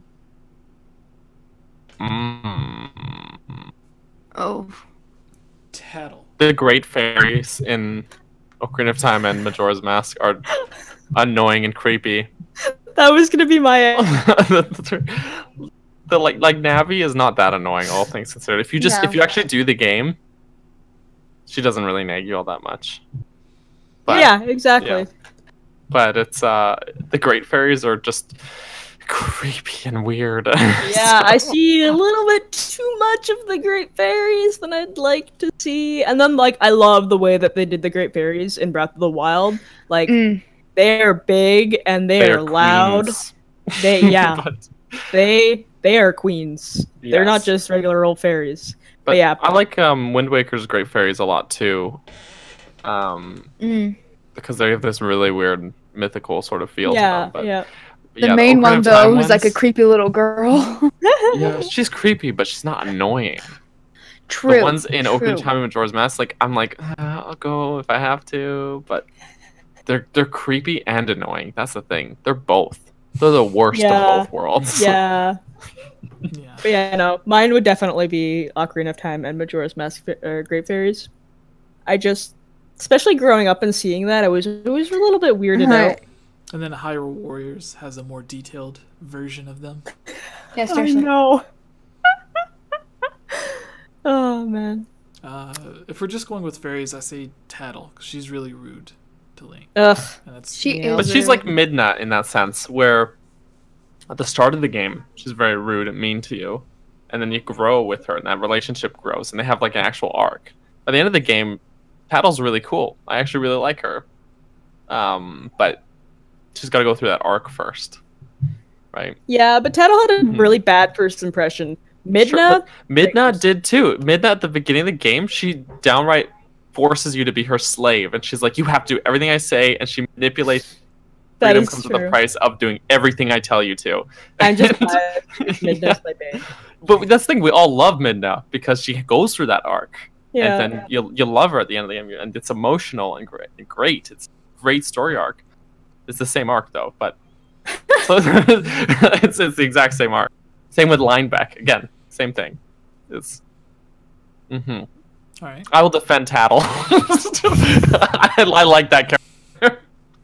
Did you pick yours, Ilya? Or did you I guess so. agree? Because I never actually really found any of the great fairies or fairies in general too annoying. I mean, obviously I played into the hype, like, yeah, no, everyone has the sin tone and whatnot. But I would actually say, even though I love the design of the fairies in Breath of the Wild, I think it's the one in the desert, Terra. Is it Terra? That's her name? The fact that Yeah, you I have to think pay her so. 10,000 rupees. Actually, isn't it dependent on which order you find them in, though? Is it? She was Yeah. the last That one I found. Yeah. Yeah, Yeah. Oh. it depends. So, but The that in first its one will be own is 100, like, and then I don't know. Yeah, pretty sure it's in the order you find them, but I might be wrong on Okay, that. then But- whoever the fourth one is, I find. Whichever one. yeah, because I was gonna But say then the fourth again- one that I found wasn't in the desert. Yeah, that was definitely the last one I found was Terra and paying the 10,000 rupees. Yeah, because I She think also for me the coughs a last lot. one I found the first time I played through was the one over by Tabantha Tower. Oh, Yeah, But then my most recent playthrough, she was the second one I found, and I only had to pay her 500 rupees. So, pretty sure it's the order you find them. You, sorry. all right. sorry to burst your bubble. Oh, well, we learn something new every day. So whoever the fourth fairy is, then the fact that I had to pay him freaking 10,000 rupees. Which, after a while, once you learn how to make really good food and just keep selling it and you're good at keeping up your health, that's not a big deal. But I never sell food. I sell it to Beetle all the time. I like only sell gemstones, and that's it. I messed up and I And sold a lot of my I ancient get so stuff much the money. first playthrough. No. Yeah. I started selling it and then I was like, there has to be a reason for this. So I kept Yeah. it and I was like, oh, praise God. Smart. or selling monster parts and before you find Kilton. Oh yeah. Mm-hmm. Because most of them are just useless, except when you find him. Well, Yep. you do use some monster parts for Potions. upgrades. elixirs. Well, you could use elixirs, Yeah. yeah, but there's I think the Hylian set of clothes to upgrade them with the Great Fairy. I think she uses monster parts. Yeah. So and certain other ones use like chew jelly or fire key swings or etc. But for the most Like part, I know once the you've done those, it's barbarian not really useful. one, the stuff that you Mhm. find in the labyrinth, you can Yeah. only update I think with Lionel parts. Yeah. Yeah. So So. depends which. But overall, like you're gonna get way more than you need for those upgrades. So, yeah. All right. Yes. Do you have your question picked out, Mr. Daniel? Daniel. Wait, don't you Another mean one. Ilya? I just did one. Yeah. What? No, I what? did Ilya's the first one. Yeah. I did Tevi's question. Jesse's fallen asleep. No. Jesse. I thought Yes. Kayla did one and then Ilya. No, I don't No, know. I did one, and then Daniel did Kayla one, did and one. then I did one. Ilya needs to go. Oh. I'm all right. looking. Sorry. It's I'm okay. looking. It's okay. We're electing a new forgive you. podcast host. I forgive you. Ooh. Oh, this is a tough one, so I'm going to answer it. If I don't think we've answered it. So, did we answer the one about preferred graphics? Realistic versus cartoon? I don't think so. Okay. I think we have, I but didn't like think so. long, like months ago. That kind of Like goes when with we the first question started, that but- I was going to pick as well. It's not the Oh. question I was going to pick, but it goes along with it. So it's Great. interesting. Okay. Well, I'll go with it anyway then. So, Setterwind asks, what are your favorite types of graphic? Realistic, i.e. Twilight Princess, cartoon, i.e. Wind Waker, or something different entirely? While I enjoy playing both because they always have a story that goes so well with the graphics and music, and it always just all ties in together so nicely. Normally I would say I don't have a preference, but I think for the sake of which one's going to naturally age better, I would say the more cartoony, like cell shaded, just tends to age better, so I'm more inclined to say cartoony. I have to say realistic, like Twilight Princess, because that was the version of Link that I truly fell in love with. Oh, I had the biggest crush on him. Yeah, when that game first came out, I was like, oh man, just Am I like the only Sumo person who wrestling never Link? had a crush on a video game character? probably. just Like felt I said, like I my had a crush brothers- on Yeah, I had a and crush on Link and Axel Goku. and you guys, and I'm just like I've always been like they are not a real person. I have no like inclination. To, When I don't you're know. like a young teenager or early teenager and you see sumo wrestling Link, you get feels at a young, Okay. impressionable age. Like I make jokes about like Sidon being total bae and all that, but Make like jokes about the characters. I don't think being I've legitimately ever been like crushing on like a video game character. I don't know, but I get it. He's the gritty Link. He's the cool my- Link. He's like the my cool guy dream Link. man. That's yeah. If I was younger, I would have Sorry, had Cameron, if one you're on Breath watching. of the Wild Link. If I had been a lot younger when it came out. Yeah. Well, I say graphically speaking,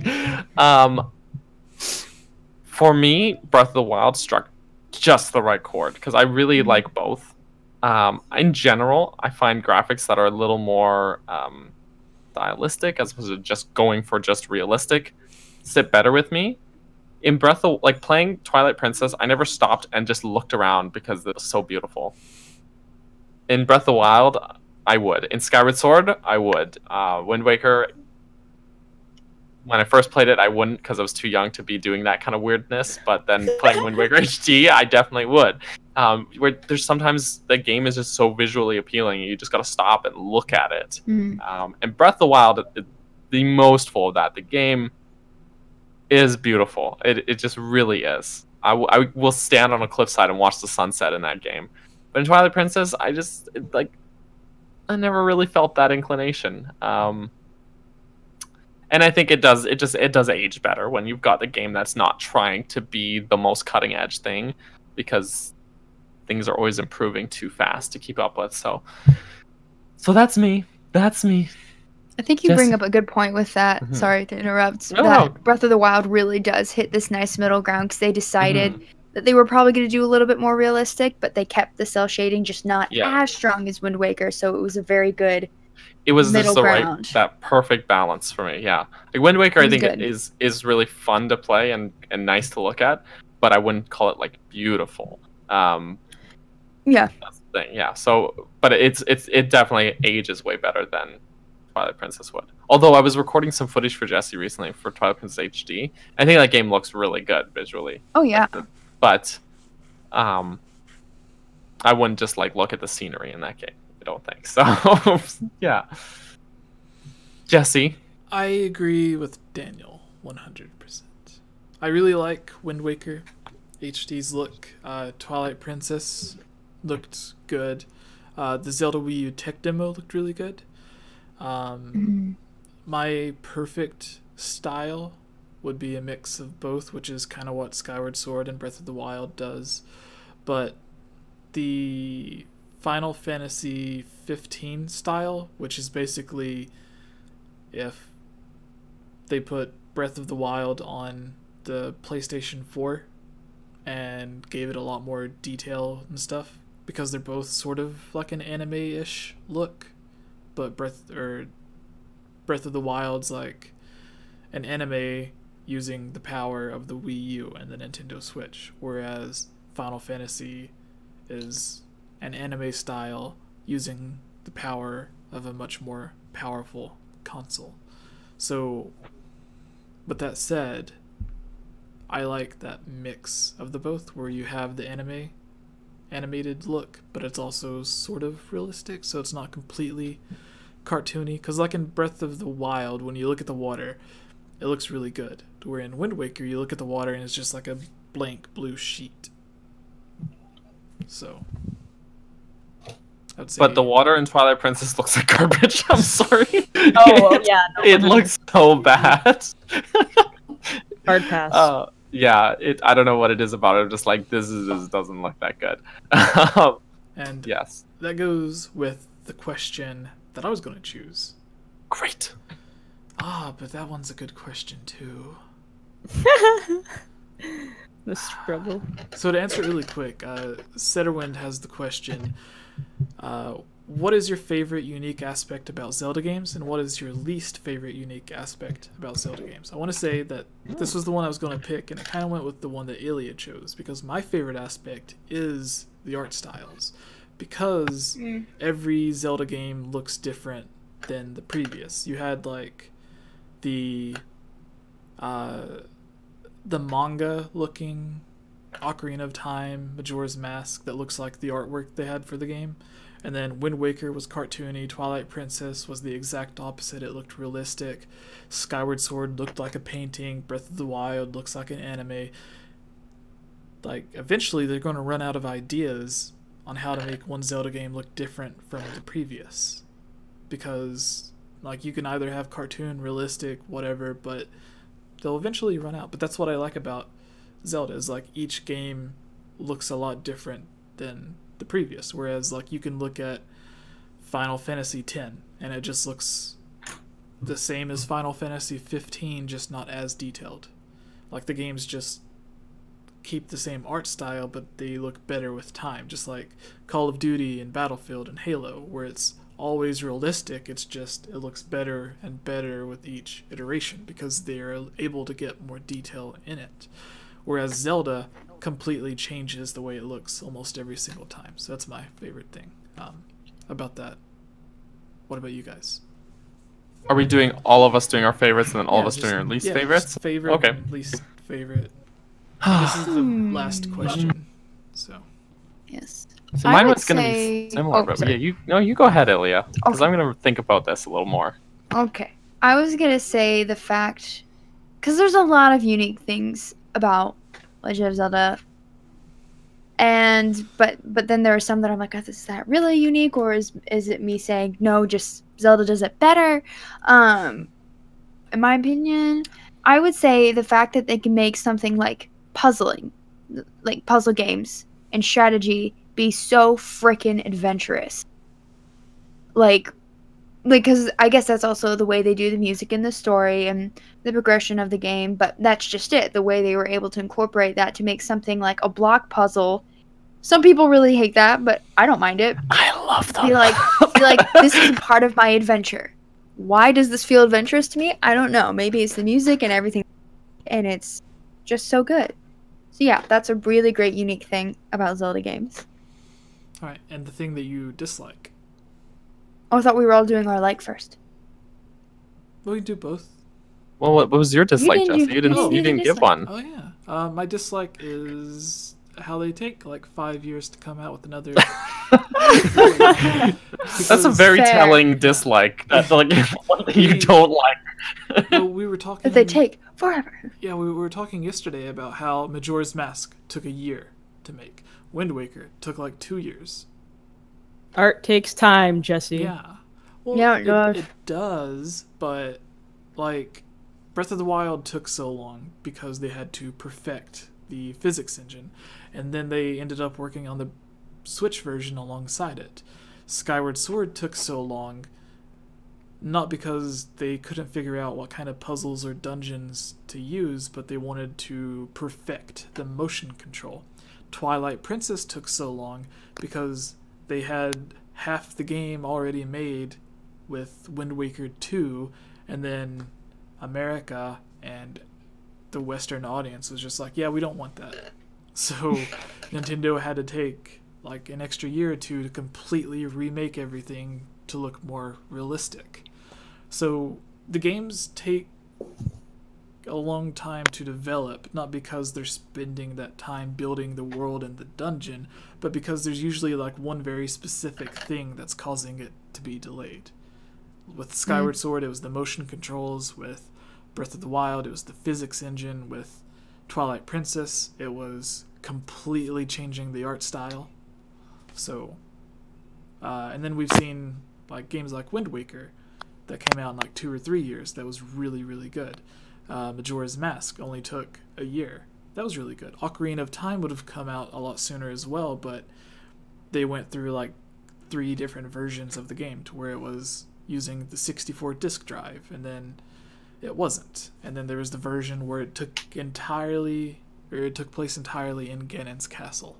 So it seems like there's always one thing that makes it last a really long time in development. So, if there's no hiccups, like now, the Breath of the Wild engine should be perfected, so the next Zelda game shouldn't take them nearly as long to come out with. But that's typically the thing that I don't like, is like, you beat the one game and then it's, they usually come out with a new Zelda game every year or every 2 years, but it's like a remake or a port or something. It's not an entirely new game. So that's what I dislike, is the waiting. I can see that, and that kind of actually made me think of the thing I don't like. And I think this also says good things about the Zelda series is, and we've talked about this before, probably one of the worst things, and maybe this isn't unique to Zelda. I'm sure it does happen with other franchises, but maybe out of the games that I play, it happens the most with Zelda, is bad fans. Oh. I think we've all been in those situations where, like we've talked about this before. Some people, we get really into all the books and the lore, and some people don't, and there are people that chastise each other from both sides. There are people who are really into the lore that, you'll have one person being like, I'm just talking about it because it's fun, and I'm pointing this thing out, and you have the other person who's like, you're an idiot, and it's actually this, and why don't you know the lore? And it's like, aren't we just having a friendly conversation about a game? That's, a little relevant too with the stream. We had someone in, I don't want to call them out specifically, but we did have someone in the comments here that was getting a little heated with their debate, and I was like, well, and sometimes you can't tell, are you trolling, are you trying to get attention, or are you acting like this? Are you serious? Like, game. Yeah. Like, we love this game. We love all of them. But I would say the fan base is sometimes the worst thing that can happen to Zelda games. I mean, obviously, yes, it's sad that people didn't like Wind Waker at first, but I love Twilight Princess, so I'm not mad that we got Twilight Princess. But sometimes, yeah, I mean, Breath of the Wild seems like the first time in a long time that there weren't a bunch of people going, this Zelda game sucks, and we have to wait 5 years for people to like it. People liked it right out of the gate. But no, not everyone though. Like I had people that really didn't like it because it wasn't the right kind of Zelda for them, and yeah, I don't know, but it didn't seem as prominent as with other games. Yeah, definitely not, and it sold like hell, but like just money for Nintendo. But the fans, the thing is, like, it's people need to remember that we love it, but it is a game. I don't know. It's just people are wild. I'm like at a loss. Like it baffles me sometimes, and I will debate forever about Zelda stuff if you want to debate stuff with me, but like it's never going to be a personal thing or anything like that. Like any conversation about Zelda theories I have with Axel, we're almost always on opposite sides. Or opposing but like those are conversations, but we're still good friends, and we still fun. Yeah, that's the thing, and we both know that it just is what it is, and it's not just like so important that we're not going to be friends over it or something, right? But there are people out there that are not like that will just like, you don't agree with them and they will threaten to end your life because of it. Like, and someone in the chat actually said, and maybe they were purposely trying to call some of us out, which I'm okay with, and I'm not against explaining. They were like, they said you mean like when you say you're stupid for saying Link's dead in Majora's Mask. I'm like, I've been guilty of that. I have flat out told people, how can you think Link is dead? You're stupid. And I've propagated that. However, I'm not going to end a friendship over it like some people have. I'll be like, whatever, it's a game. I'll get over it. Yeah. And the Link is dead thing is, like, you can have a theory or an idea of something, but when the game itself goes against that, it's like going to a math class and telling the teacher 2 + 2 doesn't equal 4. Like, and when the person that made the game is outright just like, no, that's not true. That's when I feel like, okay, can I put that to rest? Right. But I think the thing that bothers me the most is not even the theory itself, but just the way that it is perpetuated and accepted as canon, when a theory that the person who not created but popularized the theory has said he doesn't believe it as well. And I think that bothers me more than the theory itself. But of course, if someone came up to me and was like, hey, did you read this Link is dead theory? I might not agree with them, and I might tell them, hey, this is not true. But I'm not going to like punch them in the face and, and be like, how dare you tell me Link is dead? You're the worst. Yeah. I'll definitely be like, oh, that theory really frustrates me, and I don't like it. But I'm not going to be like, hey, you know what? You're a bad person for thinking that. Well, I think that comes down to more of the fan or the person being ignorant and not.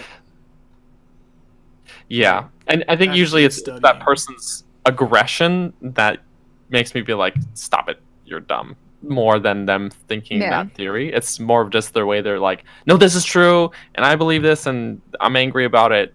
That'll make me upset with them more than anything else. So. Yeah, like everyone has their own thoughts and opinions, and we don't all have to agree on the exact same thing. Yeah. It's like, can't we just all agree we all enjoy Legend of Zelda? Podcast like topic on itself. After the podcast video came out where someone asked what games we haven't played, and I was like, crap, now I have to say all the games that I haven't played, even though I want to. I did get a direct message from someone kind of chewing me out about how they can't believe I have a channel where I talk about Zelda when I haven't played over half the games, and I'm like, is this your business? What? I was like, I'm not even gonna respond to you. Yeah. I think so. That's my answer. We had a bit of a tangent on a previous podcast where I mentioned like you shouldn't contest people's knowledge of something, and like invalidate how much they like something just because they don't know as much about it as So and like you don't learn new things unless you jump in like head first and try to figure out all these things and start creating your own theories and start hearing from other people and start doing your own research. Like that's how you learn. Yeah. Like, I've watched a lot of Let's Plays of other games, and for example, I'm trying to come up with a new YouTube script that I realized I cannot fulfill this script the way it needs to be because I have not played enough, so I send it to other people and say, what are your thoughts? Who would you put here in such and such? Because I never played Spirit Tracks, but is there a character from Spirit Tracks that works from this? Yeah. Yeah. I know we're kind of getting off topic now. But... Yeah. No, but I think it's, Kayla, do you want to go next? Your like and dislike then? Yes. Yeah. Okay. Think my like would probably be just like throughout all of the different games, like the various modes of transportation that we see. Like you don't get stuck riding a horse forever. You teleport through different owl stones, and you use shrines to like fast travel between. You can ride a horse if you want, but you can also use fast travel. And like riding a boat, Summon a motorcycle. Summon a motorcycle, ride a skyloft. Wait, loftwing. I like that the moment I said that, I was like, wait. Yeah, so that would be probably one of my favorites. It's just like they always keep things really interesting and really kind of stay in tune with their game and keep you engaged with relative transportation.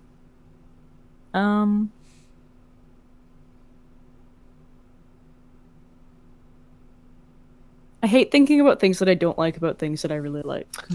Right? That's like the hardest thing. It's like I have to sit down and be like, oh, I was playing this game, and you know what? In all of my years of playing Zelda, I don't like...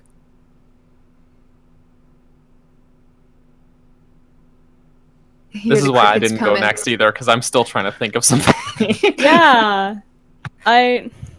Like throughout games, there are things that I like and dislike about each and every one of them.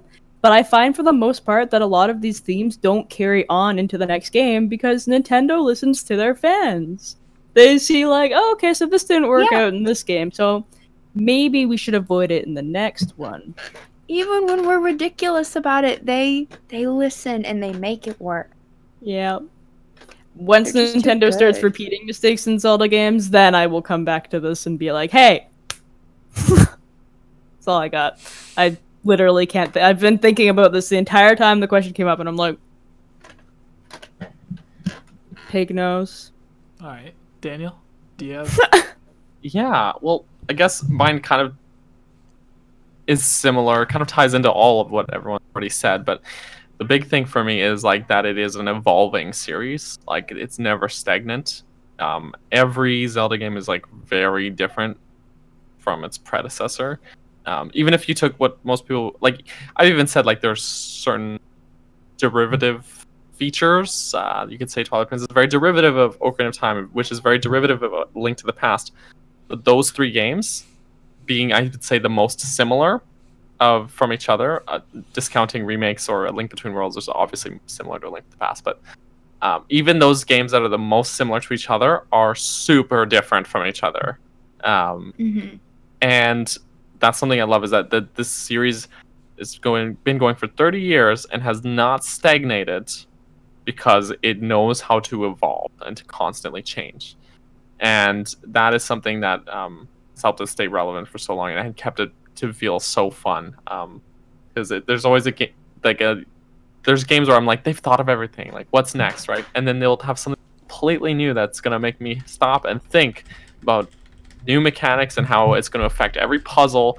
And it's like, now this sliding block puzzle, which we've seen 100 times, because this new mechanic is here, there's a new spin on this sliding block puzzle, and it's totally different from previous game sliding block puzzles, and it's awesome. I love that about Zelda.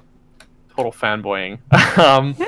My dislike is that, with a few exceptions, Zelda games, I do not find them challenging in a difficulty sense.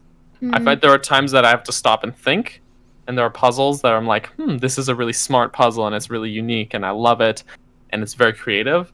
But overall, like the general difficulty is pretty low, in my Mhm. opinion. Yeah. Even Breath of the Wild has a really, like, at the start of the game, it feels like, okay, this is a pretty brutal game, but you get really powerful pretty fast in the game. And the same thing even on Master Mode. Again, same thing. I played through Twilight Princess HD on Hero Mode, and then you scan the Ganondorf amiibo, so you take times damage, then because it doubles your damage, and then it doubles your damage again. And even then, I'm still like, this is too easy. So it could just be because I play them so much that I like know where all the hard parts are, and I'm well practiced. But like overall, I would like to see Zelda be a little harder. Maybe that's why I love Zelda 2 so much, because it's genuinely very hard. But again, kind of tying back into my positive, that's not every Zelda as well. They're all different, and some of them are harder than others. So, and harder in different ways than others. So, yeah, that's all I got. Did you come up with a dislike, Kayla? No, Nope. that's okay. I got nothing. I'm gonna have to sleep on this one, guys. It's true though. There are like most dislikes. It's like, well, that was a dislike about this game or these Yeah. 2 or 3 games, but they fixed it in this other one, or it wasn't existent or relevant in this other one. Yeah. Yeah, You know, so it's like, oh, like even with your answer, Daniel, you were like, that's not every game though. that's the thing. Is Yeah. it's not. Yeah. So, yes. All right, I guess that's the very end of the Hylian Gamescast, episode 51, the return of Chablima. Since Yay. The return. she's done with her excruciating job with Nintendo. Hmm. Yeah, if anyone didn't hear me complaining, in the last 2 weeks, I worked like 160 hours because I was working Nintendo full-time on top of my regular full-time job, and I basically died. And then I went crazy, and then I died again. Yeah. Yeah, But we I had to hold rested- like a seance, like a ceremony to bring her back. We had to bottle some fairies and just like sprinkle them Yes. on her, Yeah. Yeah. and now she's okay. So And thank you to the, on average, 50 people that stayed around to watch Yeah. the full 3 hours of the podcast. I am Game Over Jesse. You can find all of my stuff at Game Over Jesse, YouTube, Twitch, Twitter, Facebook, Instagram, everything / Game Over Jesse. Chablima, where can people find you? And who are you? What are you doing here? Who am I? Who am are I I? don't you? recognize you. You've been gone for a while. Ah. Who are you? Why should we care about you? I am Chublima. I'm not a very interesting person, but you can find me True. on Twitter as Hey, you can find me on Twitter as Chublima, Instagram as Chublima, Tumblr as Chublima, RuneScape, which I actually noticed in the last podcast. You guys plugged that one in for me. That was hilarious. yes, Also Chublima. I'm finally getting my a new internet connection coming on Friday, so I will actually be able to start streaming games. woohoo! Jesse, are you okay? I know what he's laughing at. There was someone in the chat. Friends with friends. Oh. Aww. Friends with friends. Oh my gosh. That was Yeah. a good app. New internet, so I should be streaming more, so you guys can find me on Twitch at Chublima, except I've added an extra E because I forgot how to log in to my So other it's Twitch. Chublima. Chublima. And yeah. All right. Ilya, who are you? And why should people care about you? I'm Ilya Rose, and I do voiceovers here for Game Over Jesse, and I also have my own YouTube channel called The Geek Apprentice, except you won't find it if you look up Geek Apprentice. Just look up Ilya Rose on YouTube, where I talk about geeky things, mainly Zelda, but a little bit of Harry Potter and Disney and other things in the future, maybe Marvel and such. But you can find me there. You can find me on Instagram at Ilya Rose _Geek Apprentice, Twitter at Rose _Ilya, and Hyrule Amino every now and again. I'm a part of the Secret Zeldas. Just look up Ilya Rose, and then there's like a couple of emojis and a hashtag Secret Zelda. Yes, and if you ever have voiceover needs, you can find me on Casting Call Club. It doesn't show that I've gotten any roles, but I technically do have a role, but it was multiple people for one role, so they could only say one person. But yes. And in the future, you will hear my voice on other places too. That more information coming soon. The unannounceable yet And- so far on is yes. Yes, not yet. Me, Who are you? I am a human. You can and feel free to follow me on Twitter and Instagram at CaptBurgerson, CaptBurgerson. I also have a website called burgersonmedia.com, and I post lots of things there. I've actually just recently updated the audio section there, so there's lots of things you can use in your own videos if you want to for free. Just putting that out there. And exciting bit is I am launching my own Twitch channel this week. I've actually gone ahead and started creating the things, but I'm going to start streaming most likely Tuesday or Wednesday, still to be determined. But probably going to be streaming about once a week, and it'll be just fun to hang out. It's not going to be like a serious thing. It'll just be more of a casual hangout fun thing. And lastly, I have something of a shared YouTube channel. In the chat, you've probably seen me typing here. It's NSHG Films.